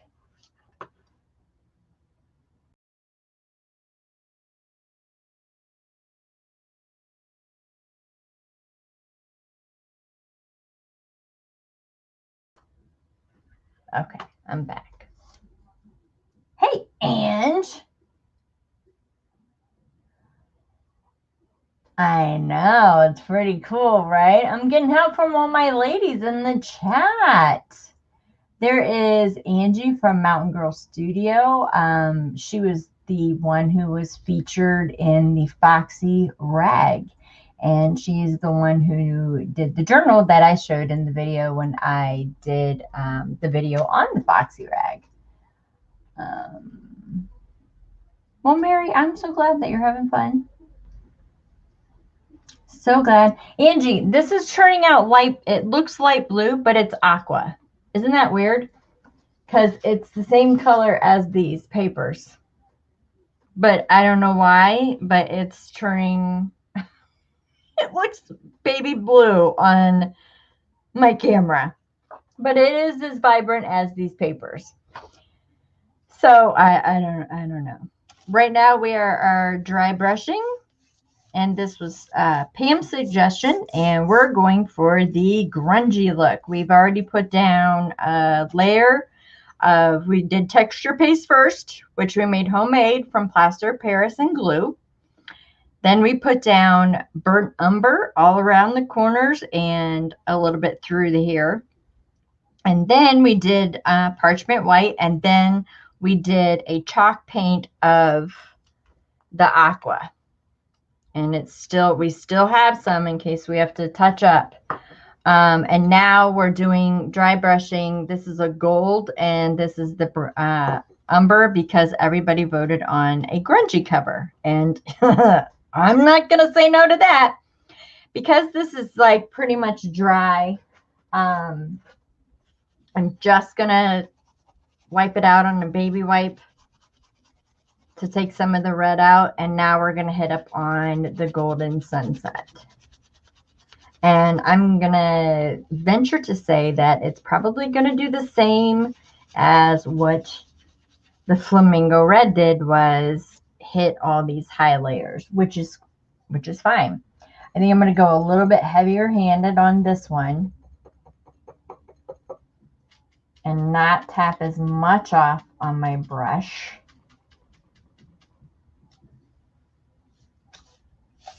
Oh, yeah. Good idea, girl. That was such a good idea to bring in these colors. That looks amazing. I thought like, okay, mixing this with the aqua might look a little baby poopish, but it really doesn't. It looks like golden sunset. Here is a little bit right here, where it's probably the heaviest handed that I went. Oh, it's going to go crazy again. Why do I keep bringing it up? So, and that also mixed with that flamingo red. So that just looks awesome. Such a good idea. Very good idea. Thank you for suggesting it. I love bringing in these colors. Okay. So now we'll do this one.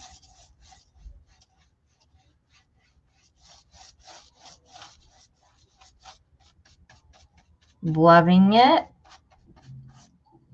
Ooh, let's put some little heavy-handed right there where that umber is.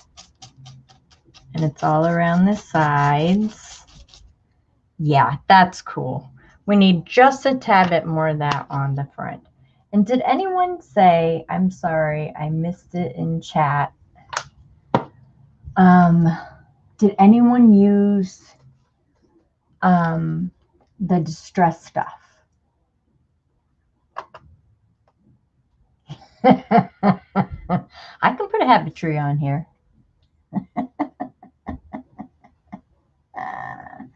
Yeah, and I'm getting the grunge on. Getting the grunge on. For sure. Yeah, Angie, you're a good person to ask. Have you ever used any of these Deco Art vintage effects? Because we're wondering, or I'm wondering, about this brown. I don't want it to, I'm just curious. And we could do it actually on a test paper like on a piece of, this is just more of that sunset. I want that on the front. This is so pretty. We could try it out on a piece of paper, guys. We really could. And I don't know, see how it works. Okay, that's perfect. Love it. I almost want to bring some more red in. Hold tight real quick. Let's bring some red in. And I'm not going to take the sunset off of this because I think now it will kind of orange it up, which is that one color that we were going for. And yes, as I'm tapping it out, you guys, it matches perfectly. Look at that. It does. This looks more, now this looks more red than it does on here. Oh my God. I can't win with this camera and the colors. Oy. Oy, oy, oy, oy, oy. All right, so let's put some more of this on. There we go. Oh, yeah.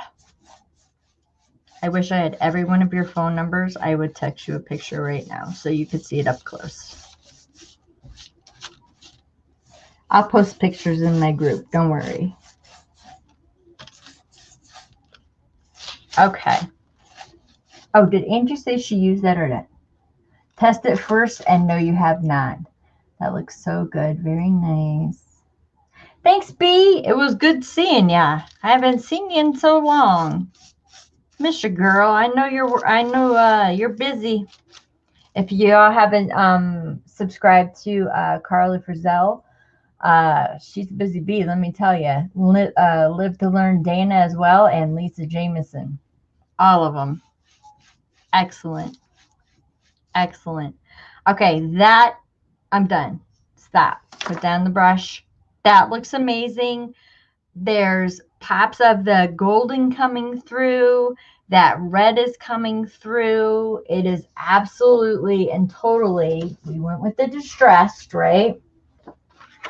Absolutely and totally working so well with this paper. It's gorgeous. It's really, really gorgeous.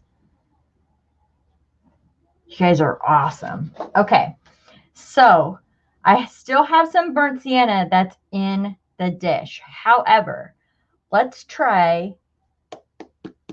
I want to see what the, like, what makes this, like, okay.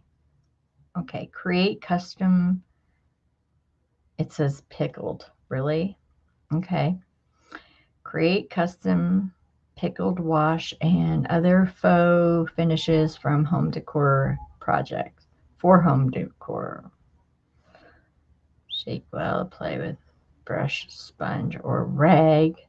Previously painted surfaces. Remove excess until desired finish is achieved. Like self-sealing, water-based, permanent soap and water cleanup. Okay, so how is it permanent when I can wipe it off with water? This is how I think. Yeah. Okay. So basically, it would be doing the same thing as the sienna because I can play and wash and do all that with the sienna. But I'm just curious as to what this looks like. So let's move these. These are totally dry because they're, we only dry brushed them. Let me get out a piece of paper really fast because I just want to see what it looks like. I'm just curious. If any of you are curious as well and thought about buying it, well, we're going to see what it does. We're just going to see what it does.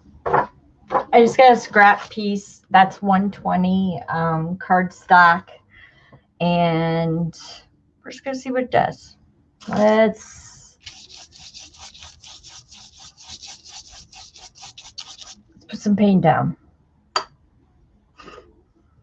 Because it says on previously painted stuff. So let's just put some paint down.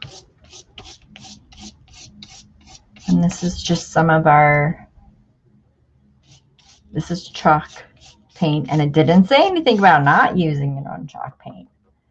because that's what I mostly use. Even though I have a ton of acrylics around me, I always make my own chalk paint. I just think the finish on it is better. Okay. And that chalk paint is dry. See, none came up. Dry.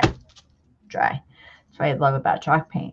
All right, so we need another brush. We're not going to use our good brush on that. Let's use this one. Shake it up first. Sorry. Shake it up.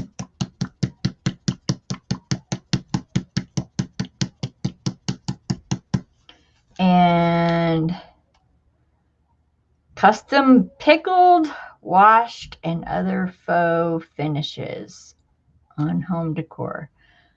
Apply with brush, sponge, and then wipe off what we don't want to achieve our look.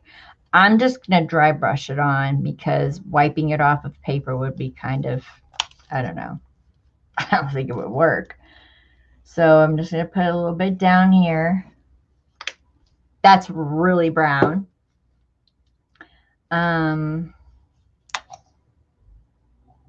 This would be the white, just so you guys can see it.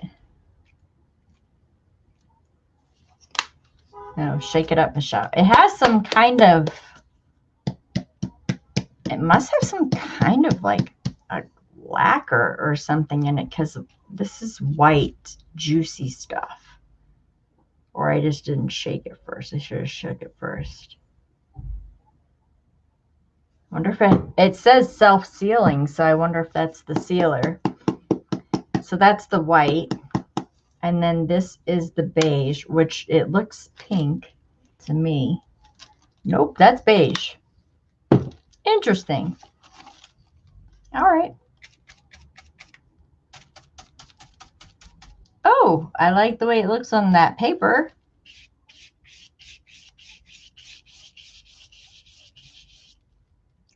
Not bad at all. Actually, very not bad at all.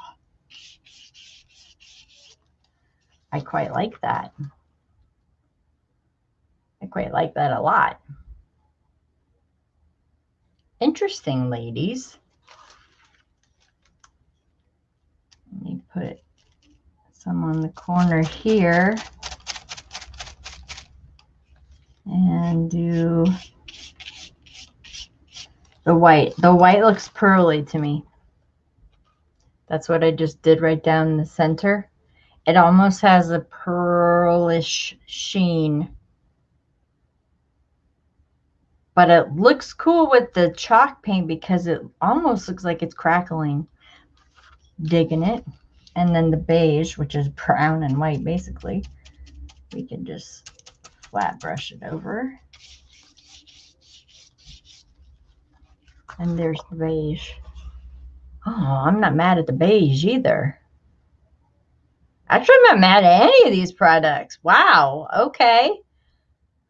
That honestly would give the effect of, because remember I said we could go over it with the inks. That brown is very, very close. And if we put it with the distressed, that's perfectly matching that. I know you probably cannot see it, but that, hold on. Good, Amanda. I'm like, oh, she's in the Navy. What are you doing? Hey, hey, hey. Caroline, how are ya? I haven't seen you in forever. I haven't got to sing that song in forever. Just wanted to pop in and say hello. I'm on my way on my lunch break. Okay. Well, welcome. It's good to see you. Thanks for popping in. Amanda, I'm so pleased that you like that one. I thought you might like that one. Okay, so probably gonna have to leave and come back in. But that matches perfectly. No doubt. Like, seriously. So, ladies. Oh, whoops. I got some texture paint on the other side, but that's okay. What do you want to do? Burnt sienna, or do we want that vintage effect? You may vote now. You may vote now. Okay, here's what we're doing right here, Caroline. We are we're playing pretty much. I don't even know what kind of book I'm making because I don't even know. This is actually a very, very deep aqua color that's not showing up too well. I don't know how to play with my color on my screen. I don't know. I don't even have my camera pulled up, so too bad. So what should we do? What should we do? Oh, hey, Michelle, be in live and be on. It's not really blue, though, Tammy. It's aqua, which is the color of blue. I know you're loving it right now. It is not baby blue. That is for sure. It is this dark. Believe me. It's dark.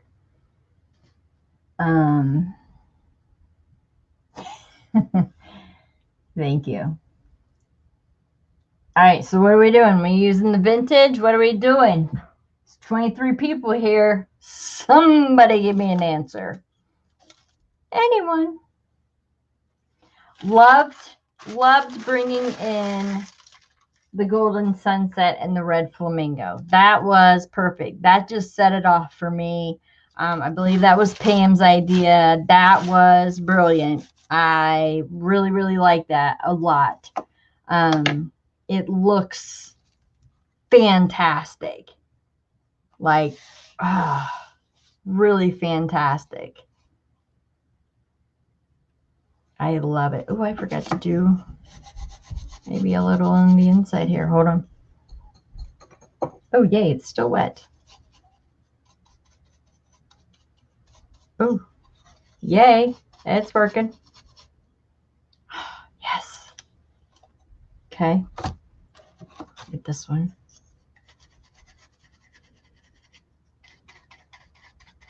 I'm hitting it on the parchment color, so those reds and the gold show up. Forgot to do the inside. Okay, I just dry brushed it, so it's already dry, pretty much. Okay, what do we need to say? Okay. Use the vintage. Use the. Hi, Melanie. Gosh, second time seeing you today as well. Welcome. Use the wash. Use the wash. Okay, we're using the wash. All right, well, then we already have our brush out for it, even though it has like the beige and the white and everything like that. Not going to matter because it is a dark brown. So let me move this. Let me move this. Let me take this, my baby wipe, and we're going to clean out my dish. Clean out the dish. Because I want it as long as I wanted as the thing to be as long as the brush, and then we're going to do the same thing. We're going to tap it out onto the wax paper. So let me get another piece of wax paper, and I'm going to put it over here, and I'm going to move this to the side. All right. Okay. Let me put some of these back up here. Let's get the burn number back up there. Yes, they're color coordinated, you guys. Just don't judge. Don't judge me. Don't judge. Okay. Oh, geez. Henry calls day catastrophe because you don't want to go back up. There you go. Okay. All right. Out of the way. Out of the way. I need a drink.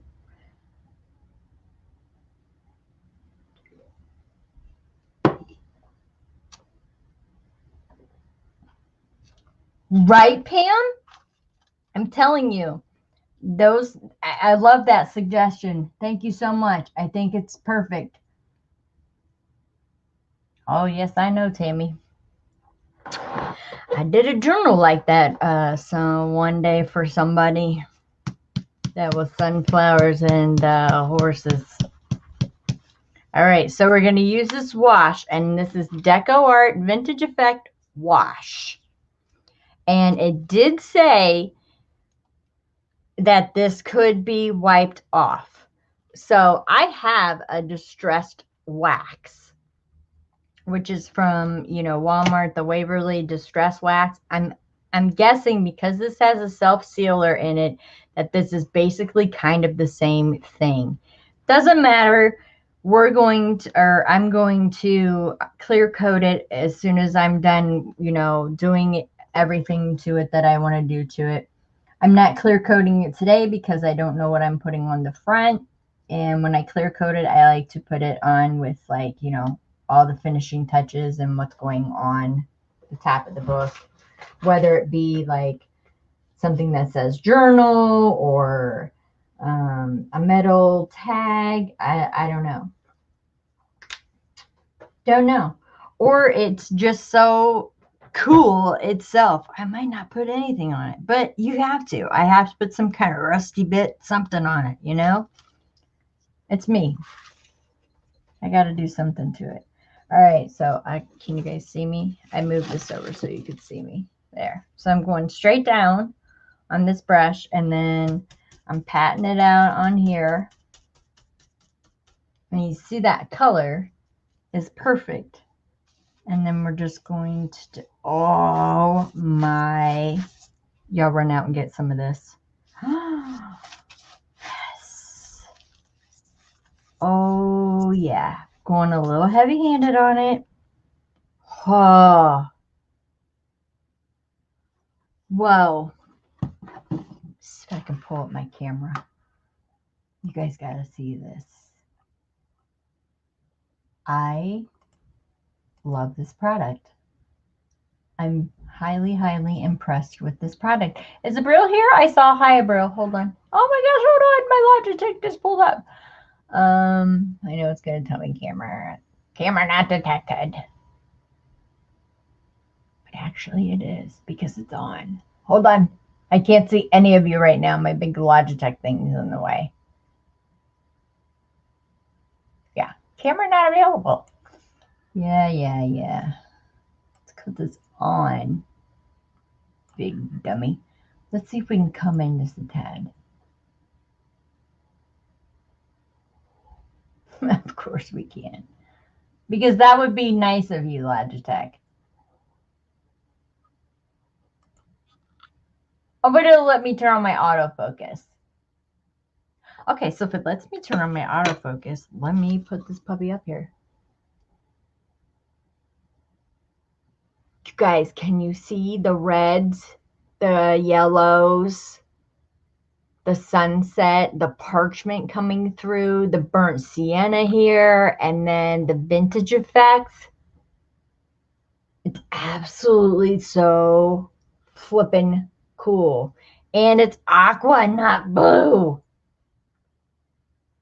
That is just crazy that it will not show it as aqua.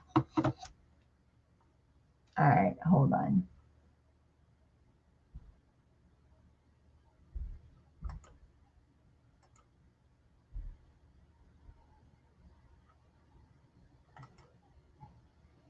Let's play. It's not going to let me use any of my controls. What good are they then? I don't get it. What good are you then? Blah. Okay. I tried. Sorry. Thanks, Abril. Thanks. She's in the Navy.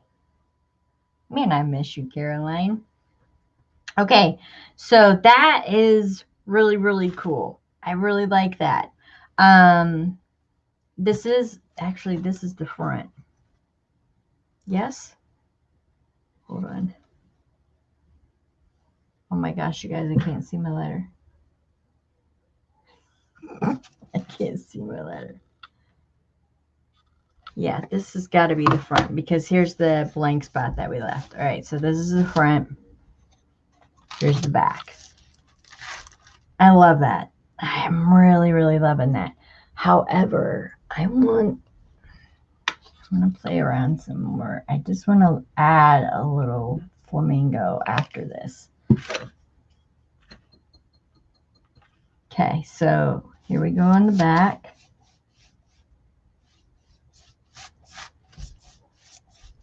Oh, that's so flipping cool.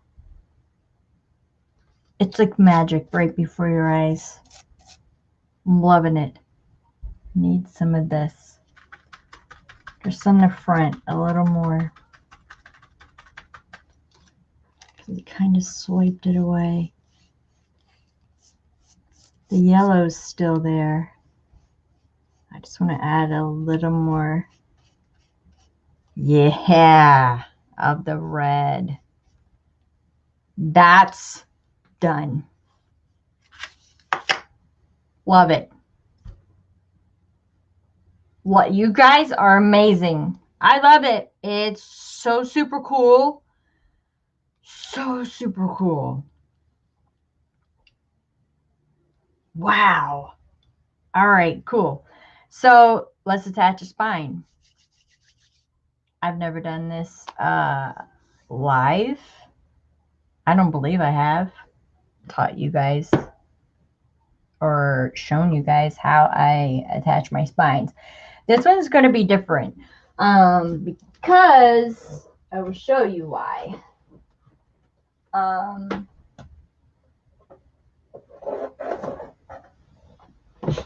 Okay. Usually when I attach a spine, it comes around to the outside. Well, I'm going to flip this book the right way. It comes around to the outside. We're going to bypass that and we're going under that. There's going to be no fabric on the outside. That's why we went ahead and we painted the insides of this hardboard. We painted right here because that's the part that's going to come through. So this is how I would usually attach my spine or my spine fabric for instance, that too. Or, I mean, here's the same example would be attaching it here and bringing it out and over, except now we're going in and under. Okay, does that make sense? We're going in and under and not out and over. These are two books that I have been working on. And, well, I've put them to the side. You know, you have to have like 6 of them going at the same time, it seems. So we're done with this for right now. Except for the part of, it was 8 3/4 long. Yes, yes, yes, yes. Let me get my Timmy ruler that I know how to use now. Oh my God, that was the most idiotic show ever. Oh my gosh. Yes, 8 3/4. So my spine is 8 3/4 long, and it is 2-inch spine. So we're either going to decide to have 3 signatures or we can have 4 signatures. It's kind of a thin book. Like, who knows a TN size? I don't know a TN size. I don't make TN books. I make tomes like you just saw right there, or I repurpose a book. I do not do mini, period. This is probably the miniest I will ever get as far as like book width. So here's my spine. It's 2 inches, 8 3/4. Everybody remember that. Doesn't matter the width right now. And yes, I just put them on top of each other, and that, I'm telling you, chalk paint, it's the way to go. And if you invest like I have a big bucket of plaster of Paris. I've probably had it for I'm gonna take a moment just to clean up, you guys, so my brushes don't go icky. I probably had it almost 2 years. It's been a while. I divvy it out. I have these little ball jars, and I just put it in there, and that way it's easier on my shelf. And the big container is actually down in my tea dye studio. Is down there.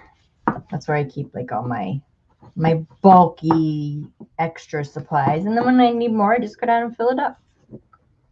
So we got that cleaned out. I don't think we need water anymore, and I don't think we need the glue anymore. We're going to use this spine. We're going to take this paper away. We don't need this bowl anymore. We're going to take this away.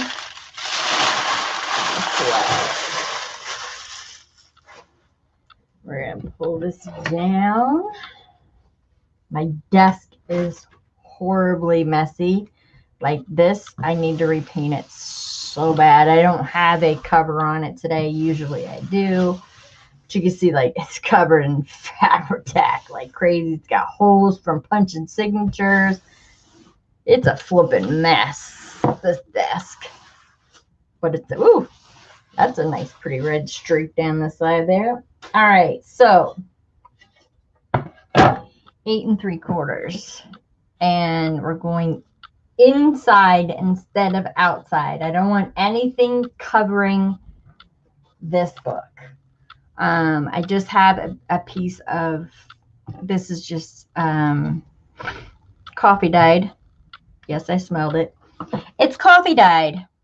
And what's going to happen, because I didn't spray this. Normally I would spray this with clear coat and it wouldn't warp. However, because that book is distressed and gonna be like kind of grungy, I'm all right with the warp look on this because I'm gonna use Mod Podge to put this cover on. So Mod Podge obviously is water based, so it's going to ripple my paper. This is just a cardstock over I don't know, it's chipboard that thick. I don't know. And then the same size chipboard I also use to make my spines with. This will be the first time too that I've ever made a spine like this using the boards, using the chipboards. Any questions? Okay, where am I at? Oh, y'all talking. Okay, let me go back up. Okay, she's in the Navy. It was good to see you. It's beautiful. There you go. Is glue and plaster like clear gesso? No. I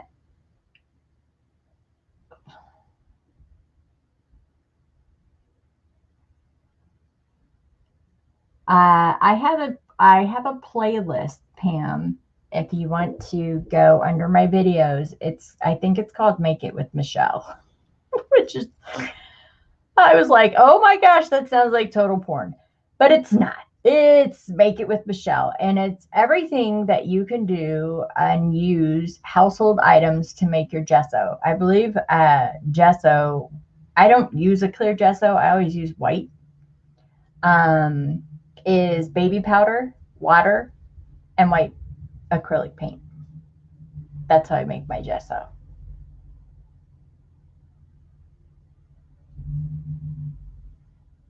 Clear, I don't think we can,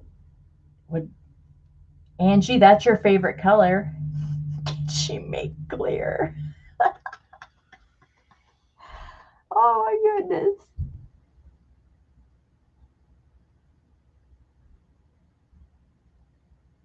Hey, what's that link to? Those artsy fresco paints? Artsy fresco paints?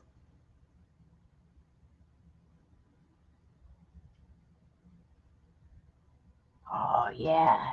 Angie and Seth, they got something going on. She's an Apner girl, that's for sure. I'll have to check that out. Yeah, Pam, I'm serious. I teach you how to patina with cinnamon. There's a lot of things that I make homemade because it's so expensive. Like this right here. I mean, come on. This is matte gel, medium, whatever you want to call it. It's $15 at Hobby Lobby. Do you think I ever want to get into this thing? I mean, I have a lot left in it, but I don't want to use it because it's so darn expensive. So this was gifted to me, obviously, because I'm not paying $15 for it. And I like it, but I like my homemade stuff. And I still am not sure how to use this. Is it a glue? Is it like I don't know. I don't get it. I don't get the fancy stuff. I like the homemade stuff. I think it's I don't know. I like it. I like the homemade stuff. Let's talk for a minute because I need a drink of coffee now.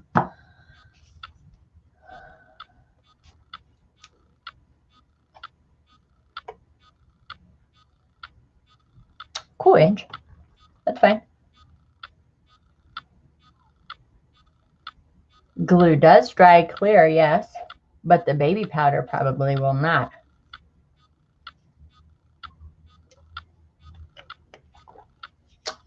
If you want just a clear, I would suggest, and it's a gesso, wouldn't that just be Mod Podge? That would be my guess. Am I jumping? Is my autofocus, did it actually work and come on? It did. Of all things to work. Let me take it off. I don't like it. I just noticed that I was jumping. I think glue without the tray. I don't know, Pam. You want to try it right now? What do we want to do? What do you want me to do? You want me to put some glue down on? What are we putting it down on? And I have some Elmer's glue here, and I have some Mod Podge. What do you want to do? Let me try the thing autofocus off. That, of course, worked. Really? Because we can play. Let's play. Oh, Tammy. You're so sweet. Thank you.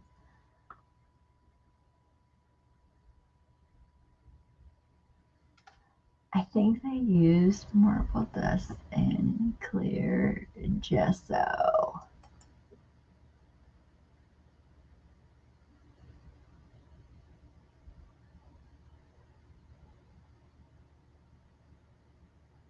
You hit the wrong button there, Ange.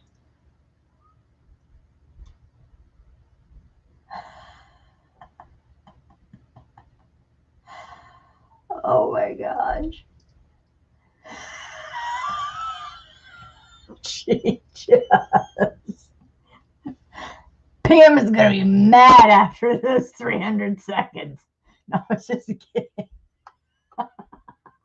You didn't delete her, honey. You just timed her out for 300 seconds. It's okay. It's okay. Girl, do you know how many times we've done it? Don't even worry about it. It's okay. You're just going to have to apologize big time to Pam when she gets back after those 300 seconds. She's probably like, what the heck? It's okay. It really is.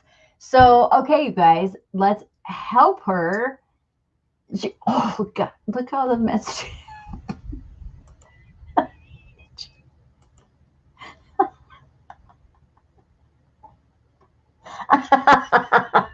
It's Sully's fault. Sully want a treat. Sully want a treat. Girl, don't even worry about it. I'm sure she'll be fine. It's okay. No worries. No worries. Mindy just got your thing. You're not a jerk. It's okay. It's okay. No worries. Pam will be back. So what do you guys think she was talking about? She wants a clear gesso. Is there such a thing? I didn't know there was. I thought the clearest that you could get would be a white. I'm going to clean some brushes while we're sitting here. I thought it would be a white. Yes? Because wouldn't it, the power of the wrench, right? It's been 300 seconds yet. I thought the gesso would be white. Terry was saying something about crystals, and I missed it because I was taken aback that Pam had just gotten. Oh my gosh. You didn't delete her. No, clear gesso is awesome. So there is such a thing. Okay, Lori. You got some? What's it say the ingredients is on the bottle? If you have some on hand, would you be willing to tell us the ingredients? I have no idea, nor have I ever heard of that before. I've learned something new. I would just think that it would just be Mod Podge or glue and water. That would be my guess. There, I got rid of the turquoise. It leaves a very sandy finish. Same with gesso when I use the baby powder.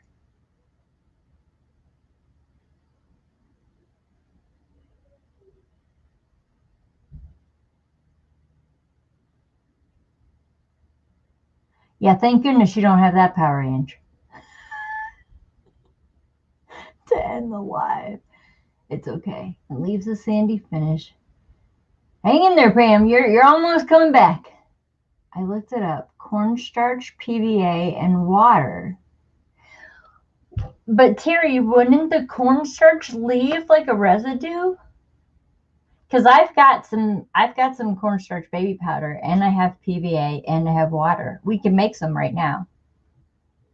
I'm just not familiar with clear. I've always added a white acrylic to it and used it as, a white gesso as my base, or, you can just make a black as well. I've only made those two colors in gesso.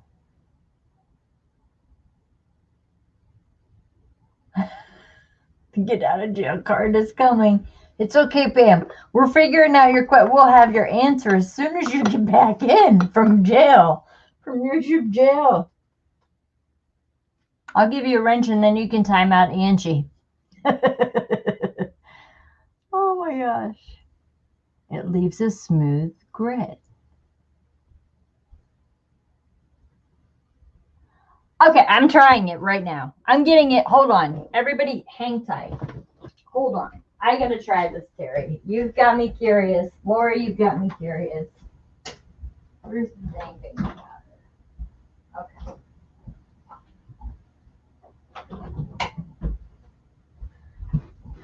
I don't have cornstarch, but I have cornstarch baby powder. And that's usually how I make my gesso. All right, I'm curious now. Forget the spine for a second. All right, is Pam back yet? Oh my gosh. Is she out of the YouTube jail? I don't see it. It's Liquitex Clear Gesso Transparent. What is the stuff that I have? No, I have a gloss medium, Liquitex gloss medium varnish. That's what I have. Yeah, I don't have that. I don't have that. Okay, that's my crackle. Glycerin. on, glitter glue. All right, I don't need any of that stuff. Or do I? Yes, what did we say it was? Okay, so I need glue. All right, PVA glue. Does it specifically have to be PVA or can I use my Elmer's? There she is. She's out. Pam, Angie apologizes so much. She hit the wrong button, honey. So sorry. Oh, gosh. Okay, use what I have. Okay. All right, so I'm going to do this, which is my baby powder with cornstarch. Oh, it's hyperallergenic and it contains aloe vera and vitamin E. So this is going to be some really good stuff. Okay. And then you said PVA. Pam, would you like me to give you a wrench so you can time out Angie? There's some PVA. Like I said, I'm always heavy-handed on this stuff. Okay, and here's, open your jar, Michelle. Water. Okay. Here we go. I never knew there was such a thing as clear gesso. Oh, this smells lovely. Like a baby's head. I like it. You guys aren't going to believe this, but I think I got the right measurements on the first try.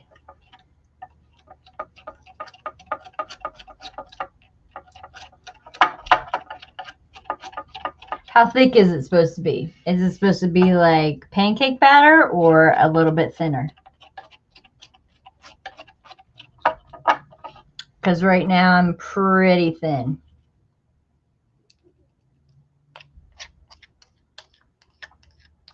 What do you think? Pretty thin. Is that good enough?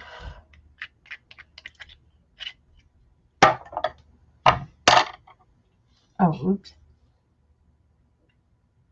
A little thinner. Oh, thinner. Okay, okay. So water. I'll add water. A little thinner. Wow. All right.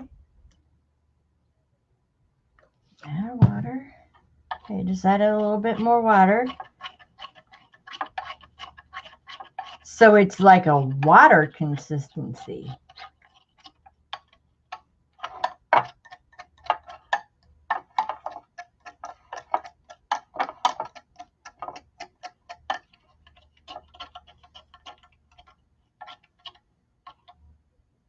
Wow, that's okay. That's how am I on that? Or you want it thinner?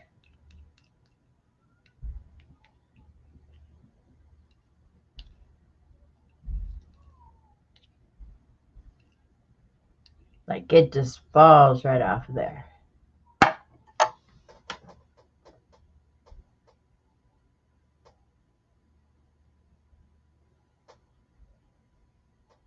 Just a bit thinner. Oh, just a bit on the water. Okay, I'll wait to see what you say about this one. I don't know why I feel like I have to keep stirring it like it's a pot on this stove.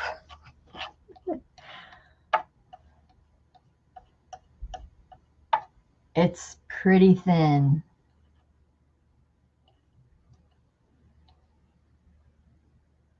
Do you have a piece of glassine near you? Thicken just a tad. I have like glassine, as in bags or envelopes. I do. Give me 1 second to remember where the heck they are. I am looking. I just had them in my hot little hand last night. as I rearranged my supply desk. All right. Un momento. I might have put them on my supply shelf. Hold up. Hold up.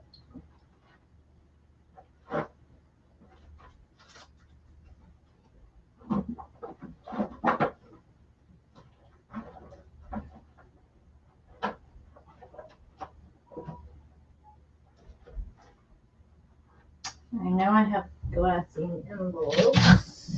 In my envelopes. Don't worry, I'm not breaking anything.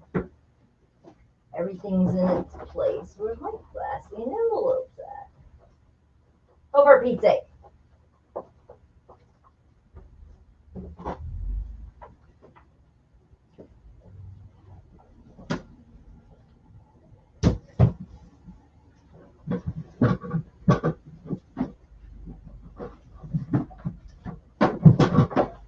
Okay, give me a second. I got a bunch down here.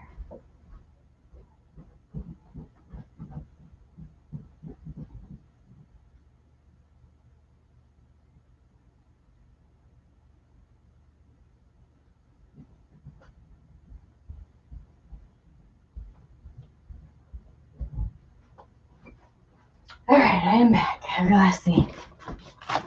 Okay, so I should make it.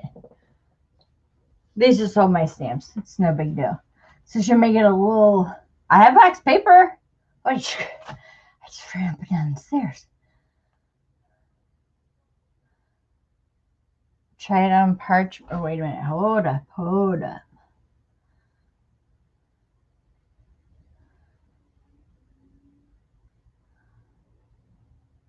Okay, do I need to thicken a little bit?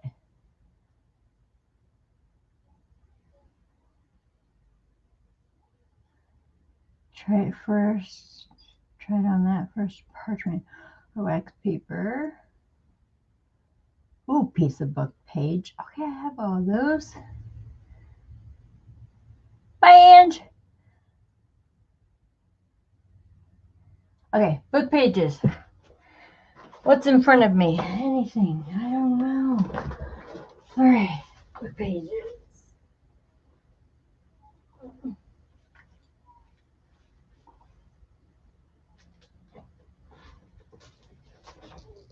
Okay. Book pages. There. There's a German book page.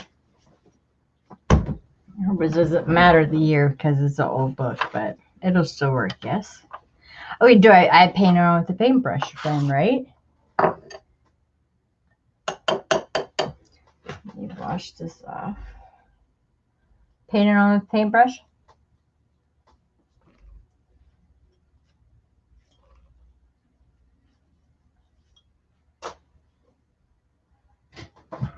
Yes, okay.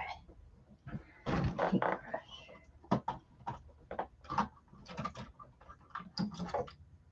Paintbrushes are getting a workout today. I don't like that paintbrush. I don't like that one either.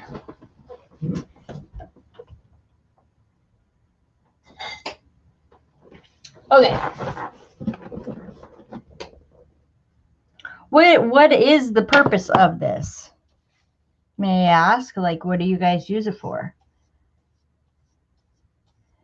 The same thing I use like my white gesso for? As a background? Or are you just using it as a coating on your paper?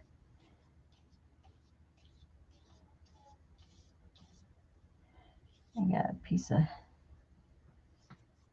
fuzz there. Okay.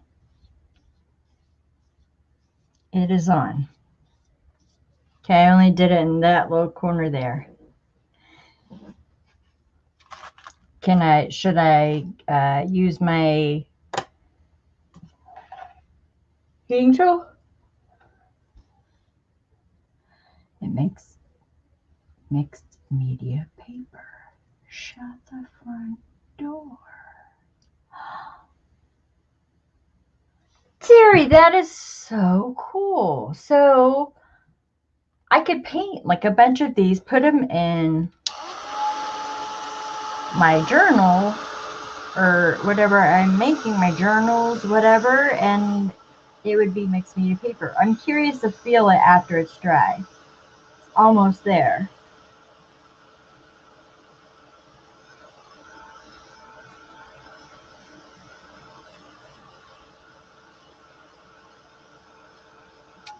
Oh, okay. Oh, that's lovely. Oh my gosh, that is really soft. And it has like just really slightly lightened up the lettering because you can see where I stopped right here. Ah, wow. And I don't think that that will ever be sticky to where I shut my pages and it won't stick. I learned something new today. You guys are so amazing. I use it to string. That is flippin' brilliant, Lori. What a great idea.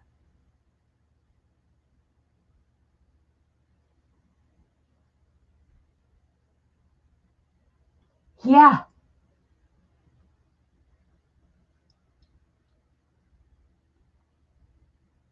Okay. Yeah. I have cornstarch just downstairs. I didn't run down and get it.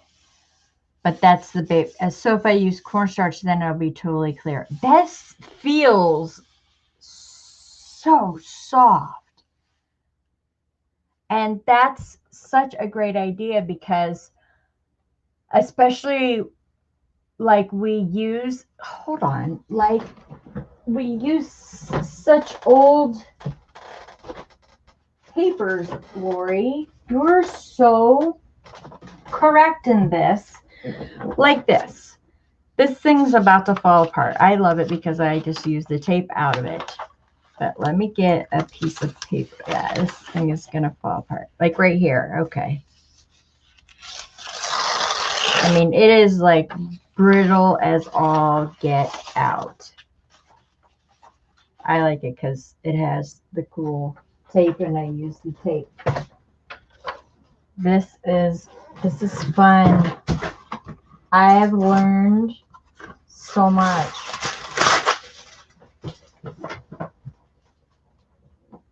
I just dropped my thing. All right, so it's like brittle and it'll rip in like a heartbeat. This is fun.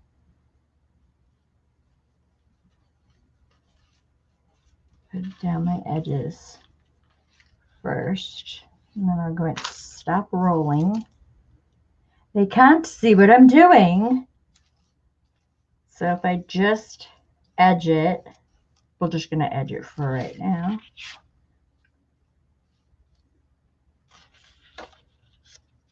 Okay. You guys are awesome. Pick that up. Does not take that long to dry at all. You can actually see it drying.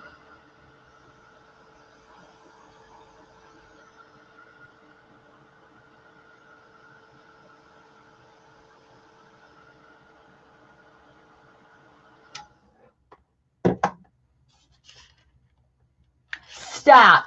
It's not ripping. You are so smart. I mean, it will rip if I actually really tear it, but it's, remember I just flicked it before and it ripped? Oh. Where has this been? I've been journaling for 3 years. Never knew about clear gesso. Always thought it had to be a color. You guys are awesome. Yeah, I will definitely try the cornstarch because you can see where the white is coming through. And I'm sure that's, like you said, from the baby powder that I used. Total game changer, Terry. I love this. I'm totally loving it. This is just amazing.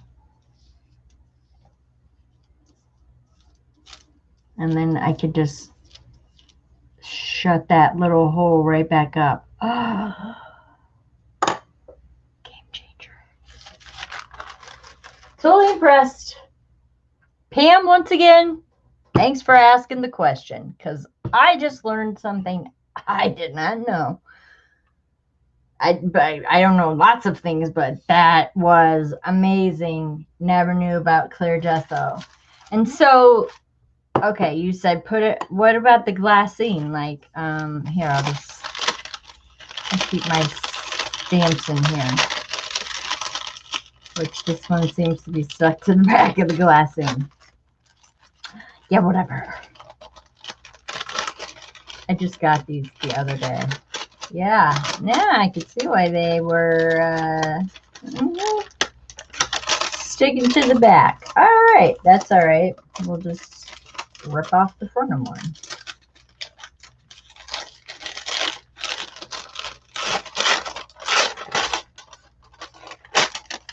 Who doesn't love glassine scraps? We're going to have to go through that and steam all those. So on glassine, what? Can I make my own glassine out of this? I wonder. Or vellum type paper. Like, what does it do on copy paper?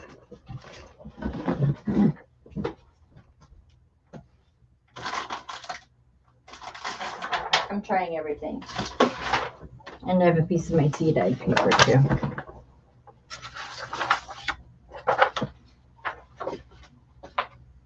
Hold on while I play just for 1 second. I just want to corner it and see what it does. Like, I want something that will bring it. Like, I know my clear spray will make it transparent, like into vellum. I use my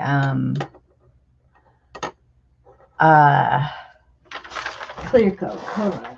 I'm putting it on the desk, my thing behind me.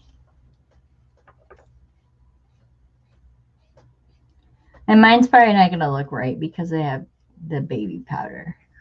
But I'm really just curious about all these textures.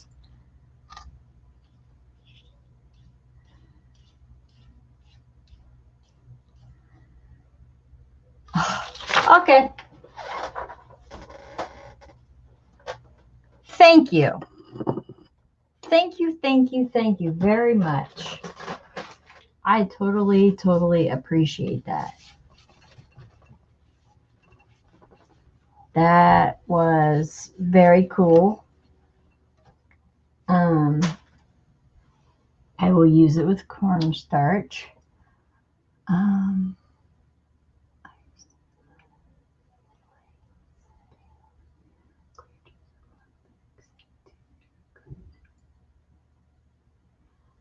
Has an awesome green feeling to it. Very cool, Lori. All right then.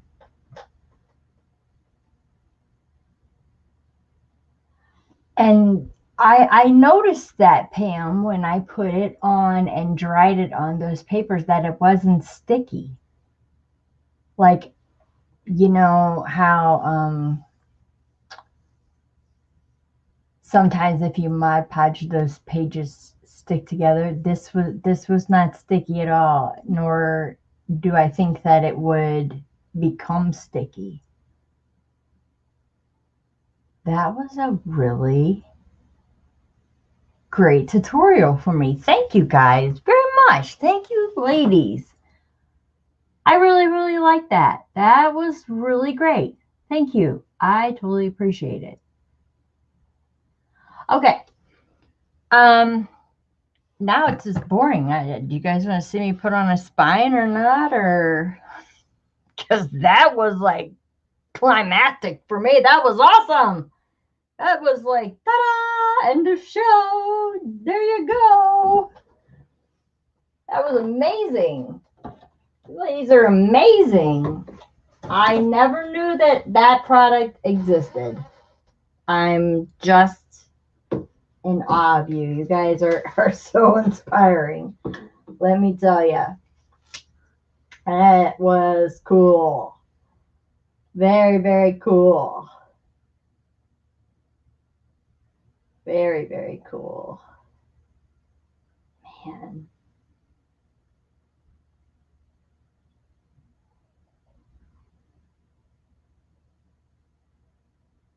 Very cool.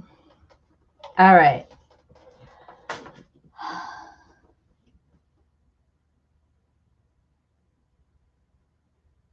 Paint over my badge. 8 pages from sticking together.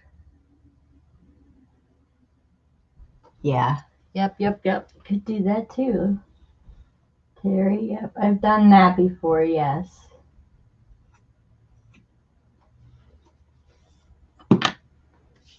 I've actually got some Mod Podge out now.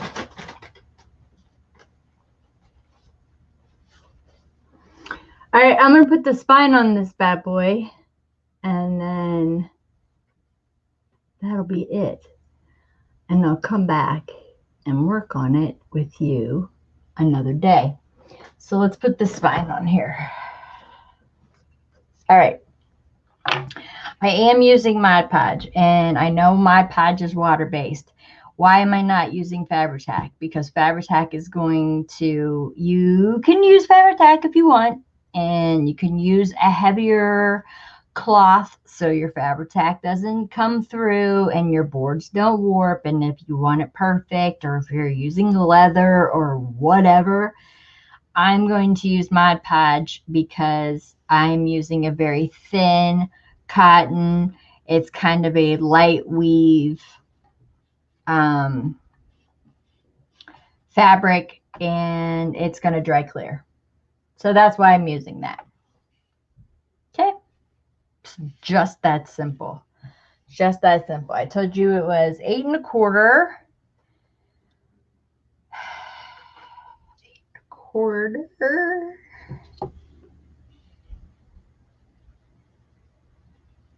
Let's go to the edge here. I'd like a little to hang over the edge. So when I put it on, it has like, I like the fray, the grungy look. So I'll probably cut it just a tad bit longer. But it would only be a tad bit longer. This is my favorite pencil. This is a water-soluble pencil. If I ever lose this, I'm going to be very sad and cry. I love that pencil. All right, let me cut this. I don't care about my size right now or anything like that. I just want to get the length.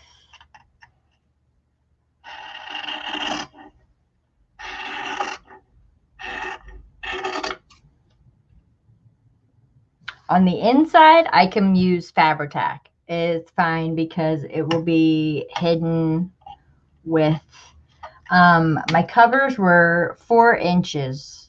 This is 2 inches. That's 6 inches. So I at least need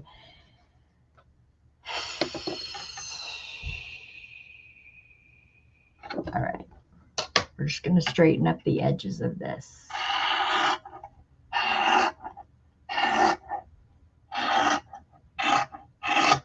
Keep that scrap. Heck yeah.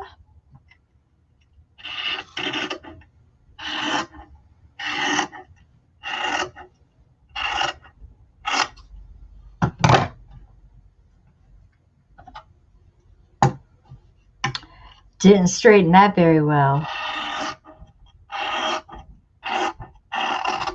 There. I'm going to flip this over, and on the inside, I'm going to use Fabri-Tac. No, I'm doing it wrong. Never mind. See, I'm already doing it wrong because this is a whole different spine, Michelle. All right. So we got it. because we're going on the inside and our covers will be on the outside. I'm doing opposite. I totally forgot about that. Okay, here we go. I'm going to drench this puppy in Mod Podge. Oh, wait, let me look up. Hey, Eva. How you doing?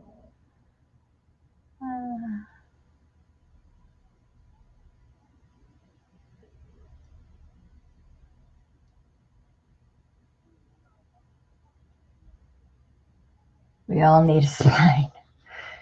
Yeah, we do. Okay.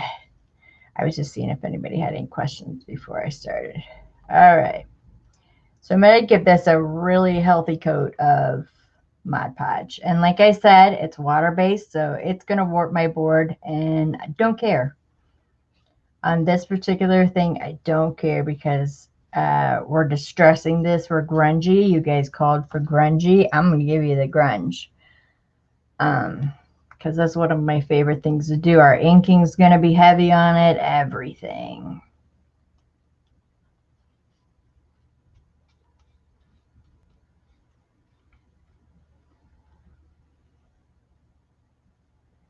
We're going to get these sides really good for this on the sides here.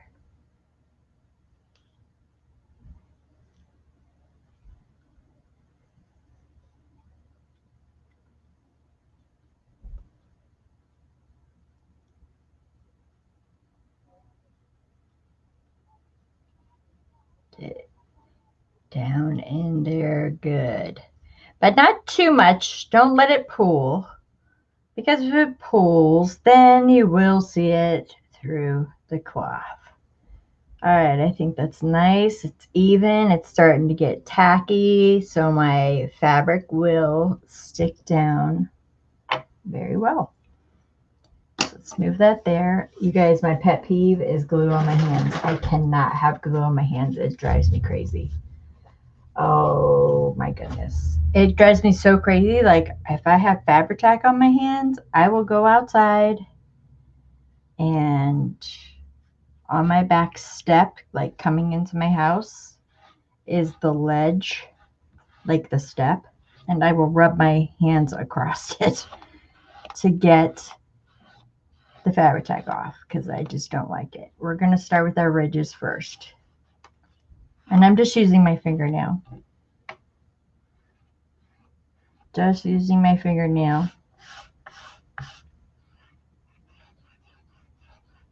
to form the spine.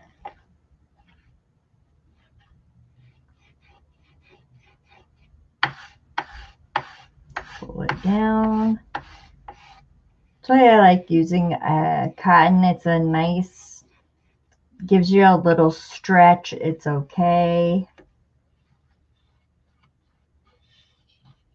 And there's a reason why I didn't go over the edges and fold over the edges.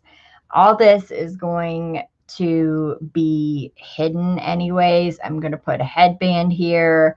I'm going to put some cheesecloth. So it really doesn't matter to me that it's exposed.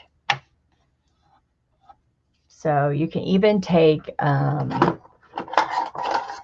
your bone folder, go along there, take a ruler, take the top of a pen, paintbrush, whatever you got,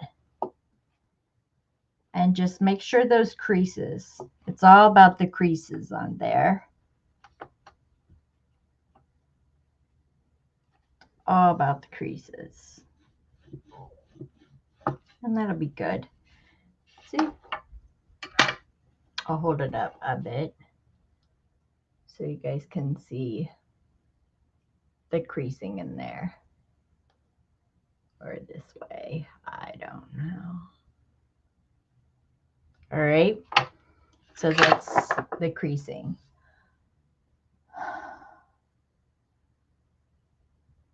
Okay, everybody's saying hello. All right. So, like I said, that this is the opposite way of the way that I put a book together. Normally, The cloth would be on the inside. I would turn it like this. I would put this like this, and you know, it would be totally different. It could totally cover my book, but that's not how we're doing it.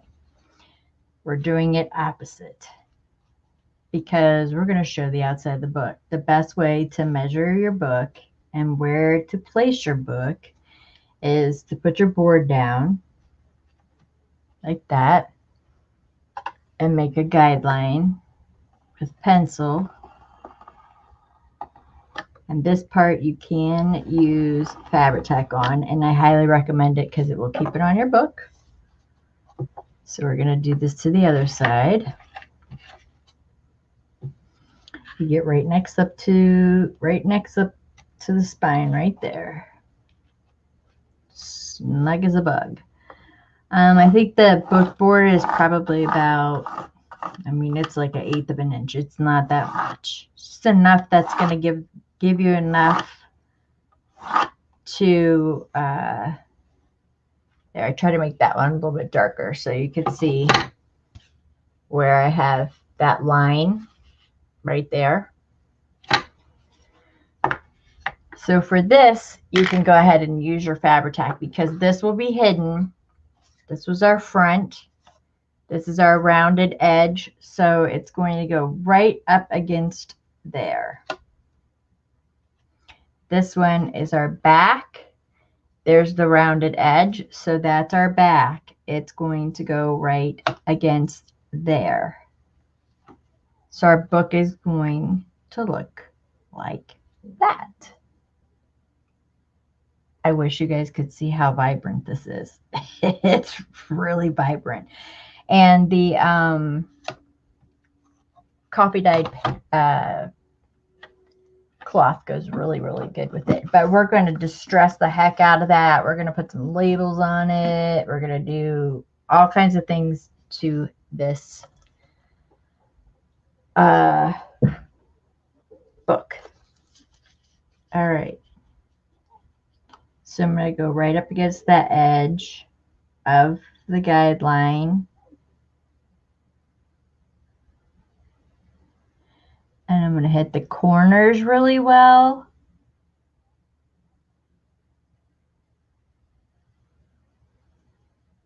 The outside line really well. In here, it's okay. It's going to stay with those corners and things like that. Plus, I pick it up and put it down a couple of times as well.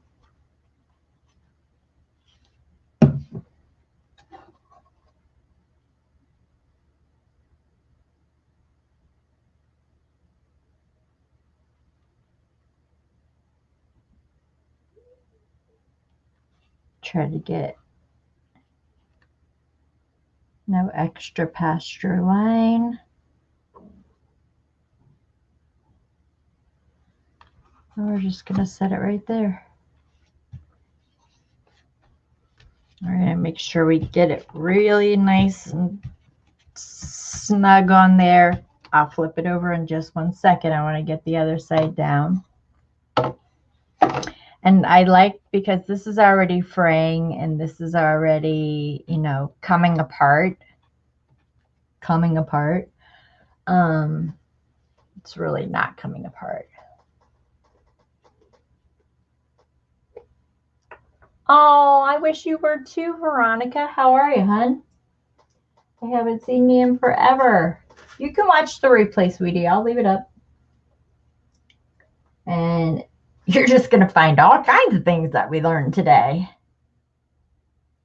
All kinds of things. Hold on. You guys, I have fabric tack on my fingers, so it's over the tray. I can't. I'm serious. I can't do it. I got it. A big pet peeve of glue on my hands. So I was just getting it off my fingers.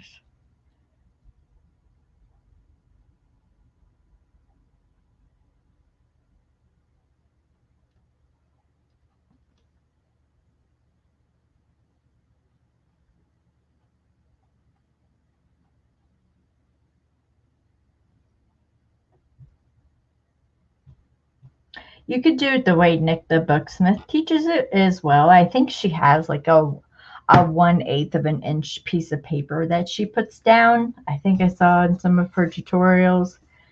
You could do that as well and mark it that way too. Either way is fine.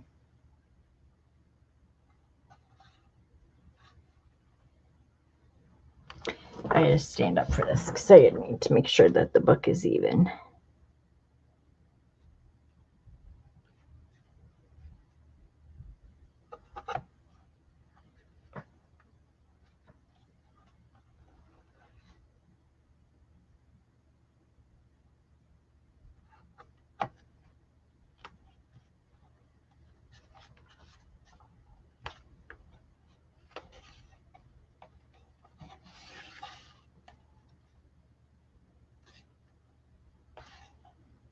It's too close.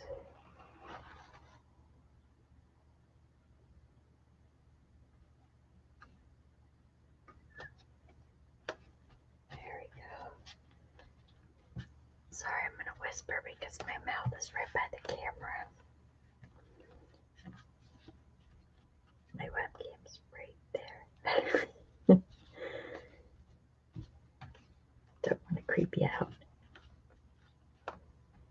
Okay, so I'm going to sit back down. So, couple pats, everything like that. I'm going to lift it up. I'm going to flip it over really quick. Just going to glue on my fingers. Just going to make sure that these corners are down, everything like that. It all looks great. I don't mind the fray at the edge, the top, anything like that.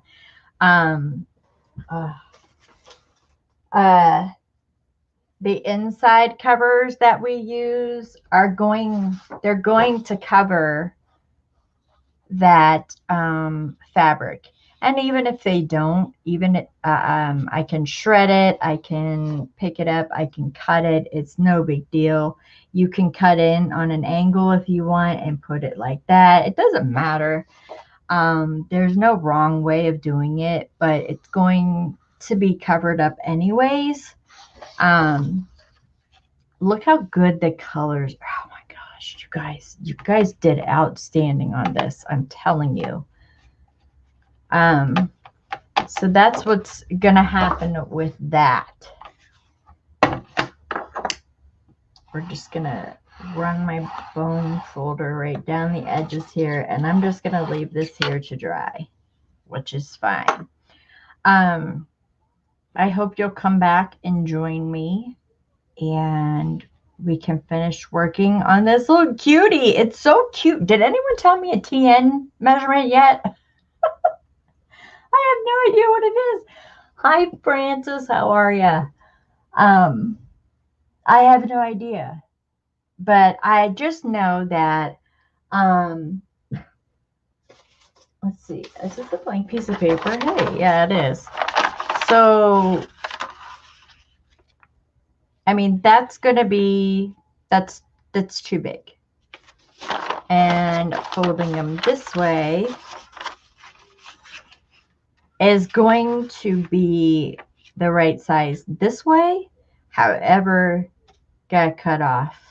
And I really hate cutting off this goodness edge. So I've been lately just cutting off one side of them and folding them like this, to where one side will fit. Let's see. Let's go like this. It takes a little bit more time. Or I'll pre-measure my papers and then tea-dye. That way I get to keep all that goodness, because that's so yummy. That's like the best part of the paper. Or when I cut it off, I'll incorporate it either in a ruffle or in some way. But one side will remain the yummy coffee side. Which, okay, I should have used this side as an example of the side I'll keep. So it looks all, you know, rusty and crummy. Like I could see the edge there at the bottom. And I may even round these corners on these pages. I'm not sure because I did do it just a tad of the rounding. So yeah, cut that off, and I can make ribbons. I can ribbons. Oh my word. Yep, time to shut it down, Michelle. Ruffles. Or when I do like my I don't know, like my cluster edgings, I always use a base of paper, so I never throw away my scraps. I'll lay my lace across this, and then I'll sew it, and then I'll tear all the extra paper off, and then I'll glue what's left of that paper onto the edge, because that will give you a nice base and the glue doesn't come through your laces. And your laces are more free to move around if you glue the paper instead of the laces on the edge of the book. I pre-sew everything. That way it looks, I don't know, more natural and can flow more natural. But does anyone have any questions or anything like that? I have learned so much from you today. I so appreciate you guys being in the chat today. I really like that. It was great.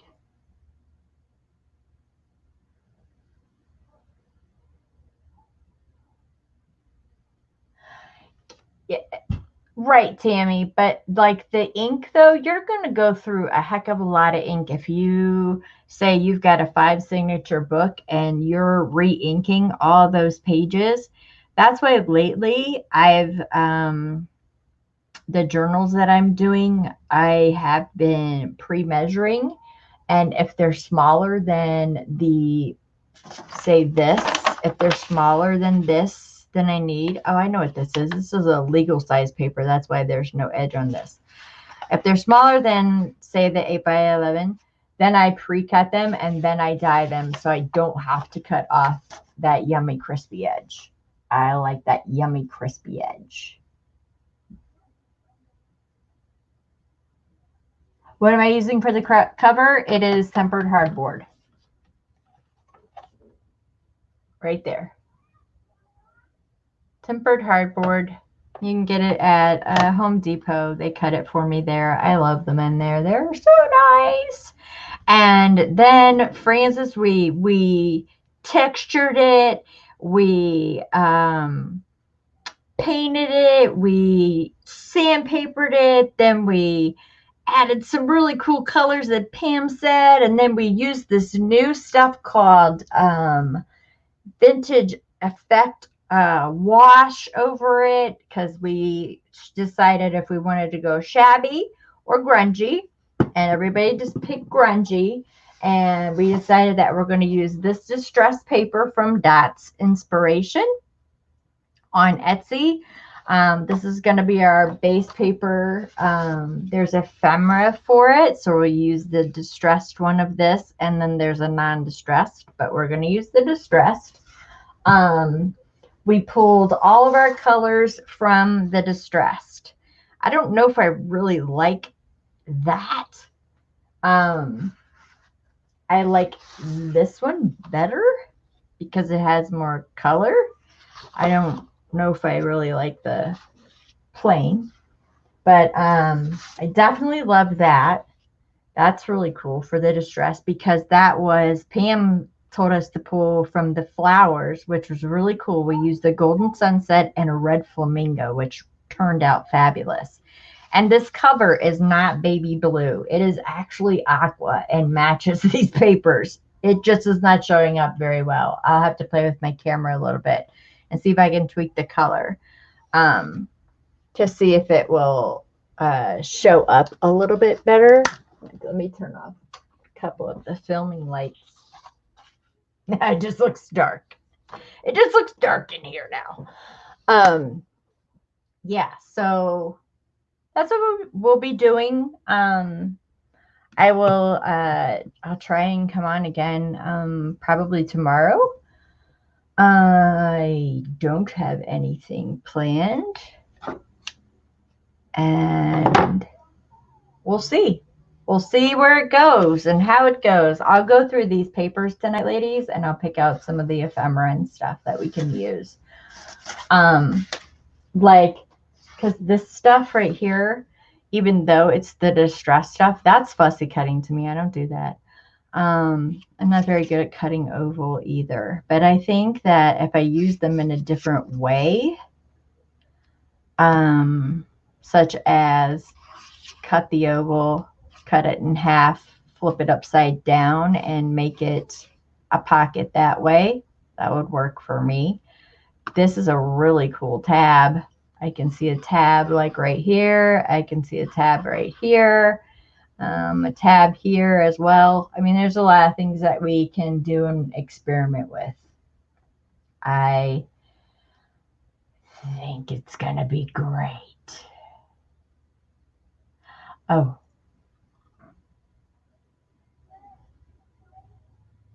So it's really not that far off then. Oh, Francis, am I talking too loud? Is your boss there? So it's really not that far off then, because Melanie, this is 4 inches by 8 3/4. So it's really not that far off from a TN. It was just some scrap pieces that I had left over from the hardboard that I get cut. And he was like, hey, do you want the rest of the board cut? And I was like, duh, I'm paying for it. So yeah, cut it.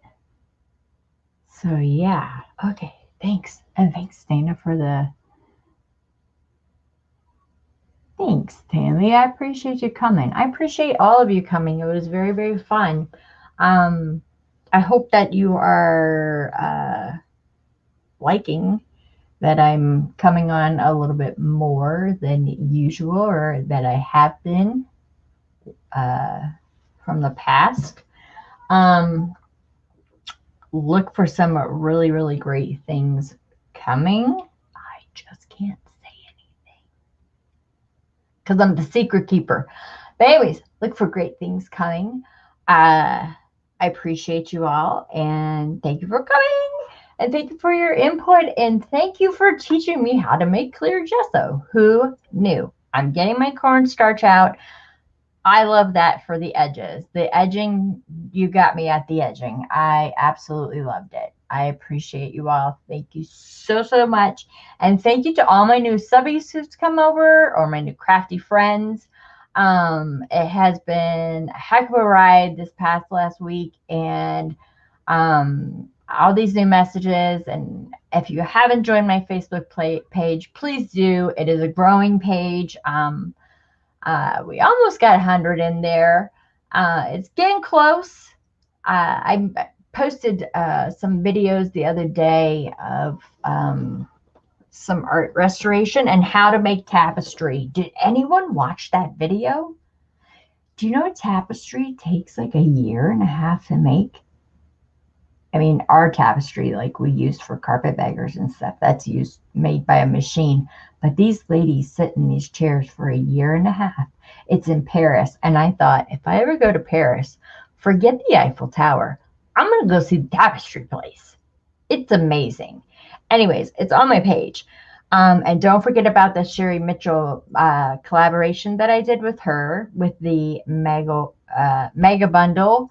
It's under, I believe, announcements on the page. It's 580 some images for $8.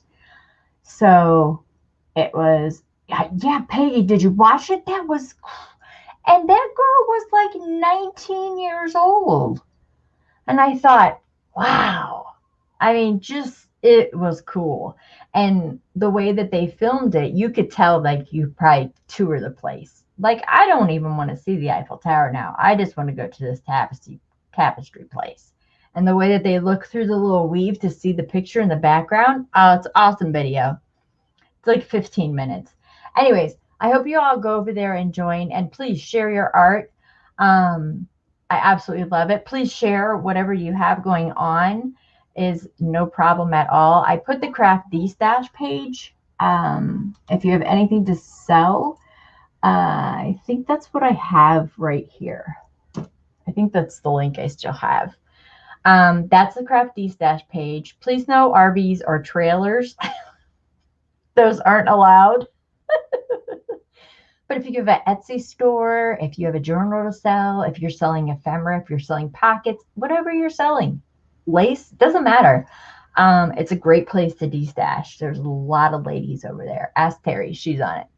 I will talk to you guys probably, I'll shoot for tomorrow, okay? Thanks, ladies.